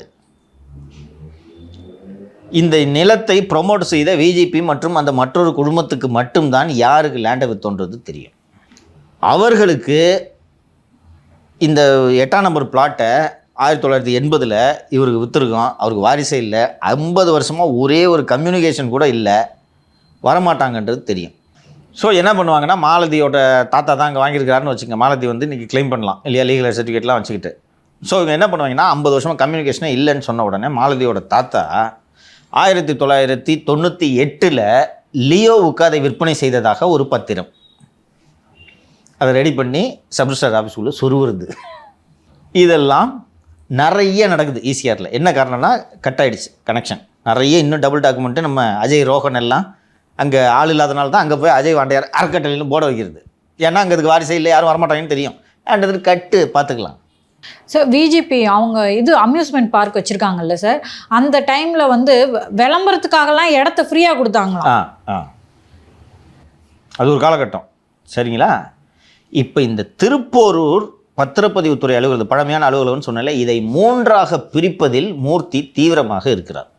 என்ன காரணம் சார்? 3ஆக பிரித்து அரசு உத்தரவு பிறப்பித்து விடுகிறது. ஸோ திருப்போரூர் பத்திரப்பதிவு அலுவலகம் இங்கிட்டு ஒரு ஆஃபீஸு அங்கிட்டு ஒரு ஆஃபீஸுன்னு பிரியுது. ஷிஃப்டிங் நடக்கும்ல. இப்படி மாறுதல் செய்யும்போது முக்கியமான ஆவணங்கள் தொலைந்து விட்டன. புரியுதா இல்லையா? புரியுது. முக்கியமான ஆவணங்கள் தொலைந்து விட்டன. இப்போ நான் சொன்னேன், அந்த மாலதியோட தாத்தா டாக்குமெண்ட் வாங்கியிருக்கேன். அதோட டாக்குமெண்ட், அந்த தாத்தா வாங்கின டாக்குமெண்ட் அங்கே ஒரு டாக்குமெண்ட் இருக்கும் இல்லையா? நான் இப்போது 1998ல் லியோ அதை வாங்கியிருக்கிறதா இன்னொரு ஆவணத்தை உருவாக்குறாங்கன்னு சொன்னேன். இப்போ அந்த தாத்தா ஆவணத்துக்கு பிறகு இந்த ஆவணம் கரெக்டாக சீக்வன்ஸாக அங்கே இருந்தால் தான் அங்கே இருக்கணும். அந்த தாத்தா வாங்கின ஆவணமே காண போச்சுன்னா சரி. சரி, இப்படி பாருங்கள். இப்போ வந்து எங்கள் தாத்தா எப்போயோ லேண்ட் வாங்குறாரு. நான் நடுவில் வந்து சொருவுறேன். 1996ல் வாங்கின மாதிரி அந்த டாக்குமெண்ட் சொருவுறேன். பட் அந்த இது பண்ணுறங்களா, ஸ்கேன் பண்ணிருப்பாங்கல்ல, டிஜிட்டலைஸ் பண்ணிருப்பாங்கல்ல, அதில் தெரியும் இல்லை எப்போ இதை அப்டேட் பண்ணாங்க, யார் உள்ளே போனாங்க, அதை வச்சு கண்டுபிடிக்கலாம். டிசிஎஸ் சாஃப்ட்வேர் எல்லாத்தையும் டிஜிட்டைஸ் பண்ணி 1800லேருந்தே டாக்குமெண்ட் எல்லாம் பண்ணிட்டாங்க. அதையும் உங்கள் ஆள் ஒருத்தர் அங்கே வச்சு அந்த டாக்குமெண்ட்டை உள்ள டிசிஎஸ்லேயும் சாஃப்ட்வேர்லேயும் மாற்றிட்டிங்கன்னா அப்டேட் பண்ணது தெரியும்ல? தெரியும். அதெல்லாம் மீறி தானே யுவான் மேரி டாக்குமெண்ட் சென்ட் தாமஸ் மவுண்ட்டில் விற்றாங்களா இல்லையா? விற்றாங்க. இன்னொன்று, நீங்கள் இந்த டாக்குமெண்ட்டு டிஸ்பியூட் எழுந்தால் தானே அதை செக் பண்ண போகிறோம். இப்போது உங்கள் மாலதியோட ப்ராப்பர்ட்டி ஒன்று இருக்குது, வாரிசு இல்லை, 60 வருஷமாக யாரும் வரலன்னு வச்சுக்கோங்க. டபுள் டாக்குமெண்ட் ஒன்று ரெடி பண்ணி நான் அந்த லேண்டை உங்களுக்கு விற்றுறேன். ஓகேவா? அந்த சப்ரிஜிஸ்ட்ராருக்கு துட்டை கொடுத்து ரிஜிஸ்டர் பண்ணி முடிச்சிடும். நாளை பின்ன மாலதி வந்தால் தானேப்பா பிரச்சனை உனக்கு. புரியுது உனக்கு சிக்கல்? புரியுது. எப்போ சிக்கல் வரப்போகுது? ஏன்னாச்சும் அந்த டாக்குமெண்ட் எடுத்துகிட்டு வந்தால் தான் பிரச்சனை. மாலதி வந்து எங்கள் தாத்தா வாங்கியிருக்காரு, இங்கே ஒரு லேண்டு வச்சுருக்காரு, நான் இந்தியாவுக்கு வந்து நான் அதை எடுப்பேன், எங்கே என்னோடய லேண்டு அப்படின்னு இவங்க வந்தால் தான் நீ என்கிட்ட வருவ, சார் என்ன சார் மாலதி புதுசாக ஒரு ஆள் வந்திருக்கிறாங்க எனக்கு இதை எடுத்துக்கிட்டு அப்படின்னுவீங்க. மாலதி வரவே இல்லைன்னா நான் இப்போ மாலதி லேண்டை ஒரு 10 கோடி ரூபாய்க்கு உனக்கு விற்றுட்டு நான் மட்டும் போயிட்டே இருப்பேன்ல, உனக்கும் லாபம் எனக்கும் லாபம் சபரி சாருக்கு லாபம் அண்ணன் மூர்த்திக்கும் லாபம், எல்லோரும் ஹாப்பியா? இதுதான் டபுள் டாக்குமெண்ட். எத்தனை வாரிசுகள் மலேசியா சிங்கப்பூர்லேருந்து வருவார்கள்? ஸோ 3ஆக இதை பிரிப்பதற்கான முனைப்புகளில் ஈடுபட்டிருக்கிறார். இன்று அந்த பகுதியில் பிரிக்கக்கூடாது என்று பத்திரப்பதிவு எழுத்தர்கள் உள்ளிட்டோர் போராட்டம் நடத்துகிறார்கள். ஆனால் அவசரமாக மூர்த்தி இதை பிரிப்பதற்கான காரணங்கள் 2. 1, ஆஃபீஸ் ஷிஃப்ட் ஆகும்போது பழைய டாக்குமெண்ட்லாம் தொலைஞ்சிச்சு, ஷிஃப்டிங்கில் மிஸ் ஆயிடுச்சுன்னு சொல்கிறது ஒன்று. இன்னொன்று, புதிதாக 3 சார் பதிவகங்களை உருவாக்கினால் 3 சார் பதிவகங்களுக்கு 3 சார் பதிவாளர்களை நியமிக்கலாம். அவர்களை நான் சார் பதிவாளராக உங்களை இந்த சப் ரிஜிஸ்ட்ரார் ஆஃபீஸ்க்கு போடுறேன்னு சொல்லிட்டு ஆளுக்கு 1 கோடி வாங்கலாமா? டாமி தனது கவனத்தை மூர்த்தி பக்கம் திருப்ப வேண்டிய நேரம் வந்துவிட்டது என்று பத்திரப்பதிவு துறையிலிருந்து அத்தனை பேரும் கோரிக்கை விடுக்கிறார்கள். 264 பேர் சார் பதிவாளர் மற்றும் உதவியாளர் தரத்தில் சஸ்பென்ஷனில் இருக்காங்க. இன்னைக்கு டேட்டுக்கு 264 பேரையும் மூர்த்தியோட ஏஜென்ட் தொடர்பு கொண்டு பேசி கொண்டிருக்கிறார். 1 கோடி கொடுத்தனா உடனே போஸ்டிங். சிலர் கொடுத்தும் விட்டார்கள், பலர் தயங்குகிறார்கள். 10 மாதத்துக்கு எதுக்கு 1 கோடி? அடுத்து திமுக ஆட்சி வரலன்னா என்ன பண்ணுறது? அடுத்து திமுக ஆட்சி வரலன்னா என்ன பண்ணுறது? வரலன்னா என்ன பண்ணுறது? 10 மாதம் ஆட்சி மாற்றம். இன்னொன்று, திமுக ஆட்சியே வந்தாலும் மூர்த்தி பத்திரப்பதிவு துறையில் இருப்பார்னு என்ன guarantee? Lot of things may change. Mayor திருமதி பிரியா பத்திரப்பதிவு துறைக்கு கூட செல்லலாம் அல்லவா? செல்லலாம். ஸோ இதனால் யோசிச்சுக்கிட்டு இருக்காங்க. வெளிப்படை வசூல் நடக்குது. இந்த லாஸ்ட் மினிட் வசூல் இருக்கு இல்லையா, தேர் கில்லிங். இன்னைக்கு திருப்பூரூரில் அந்த புதிய பத்திரப்பதிவுத்துறை அலுவலகத்தை எங்கே மாற்றுறதுன்ற இடத்துக்கு இன்ஸ்பெக்ஷனுக்கு போயிருக்காரு. இதையாவது பார்த்து முதல்வர் தலையிட்டு நிறுத்தணும். என்னென்னா ஆஃபீஸ் ஷிஃப்டிங்னு சொல்லிட்டு 1881 இருக்கிற டாக்குமெண்ட் பாதி டாக்குமெண்ட்டை தொலைச்சிடுவாங்க. பெரியமேடு சப் ரிஜிஸ்ட்ரி மாற்றும் போது இதே மாதிரி சில டாக்குமெண்ட் காணாமல் போகிறது. சிலதெல்லாம் பிரிட்டில் ஆகிடும், உடஞ்சிடும். பார்த்துருக்கீங்களா? அதெல்லாம் ரெஸ்டோர் பண்ணுறதுக்குலாம் வேலைகள் நடந்து கொண்டிருக்கு, காணான்றுவாங்க. இதையாவது முதல்வர் பார்க்க வேண்டும் என்பதை கோரிக்கையாக வைத்துக் கொள்கிறேன். சரிங்க சார், இந்த அரசியல் ஆற்றில் பல்வேறு விஷயங்கள் பார்த்தோம். தொடர்ந்து நாளைக்கு வர அரசியல் ஆற்றில் நாளைக்கான அப்டேட் பார்க்கலாம். ரொம்ப நன்றிங்க. வணக்கம் சார்.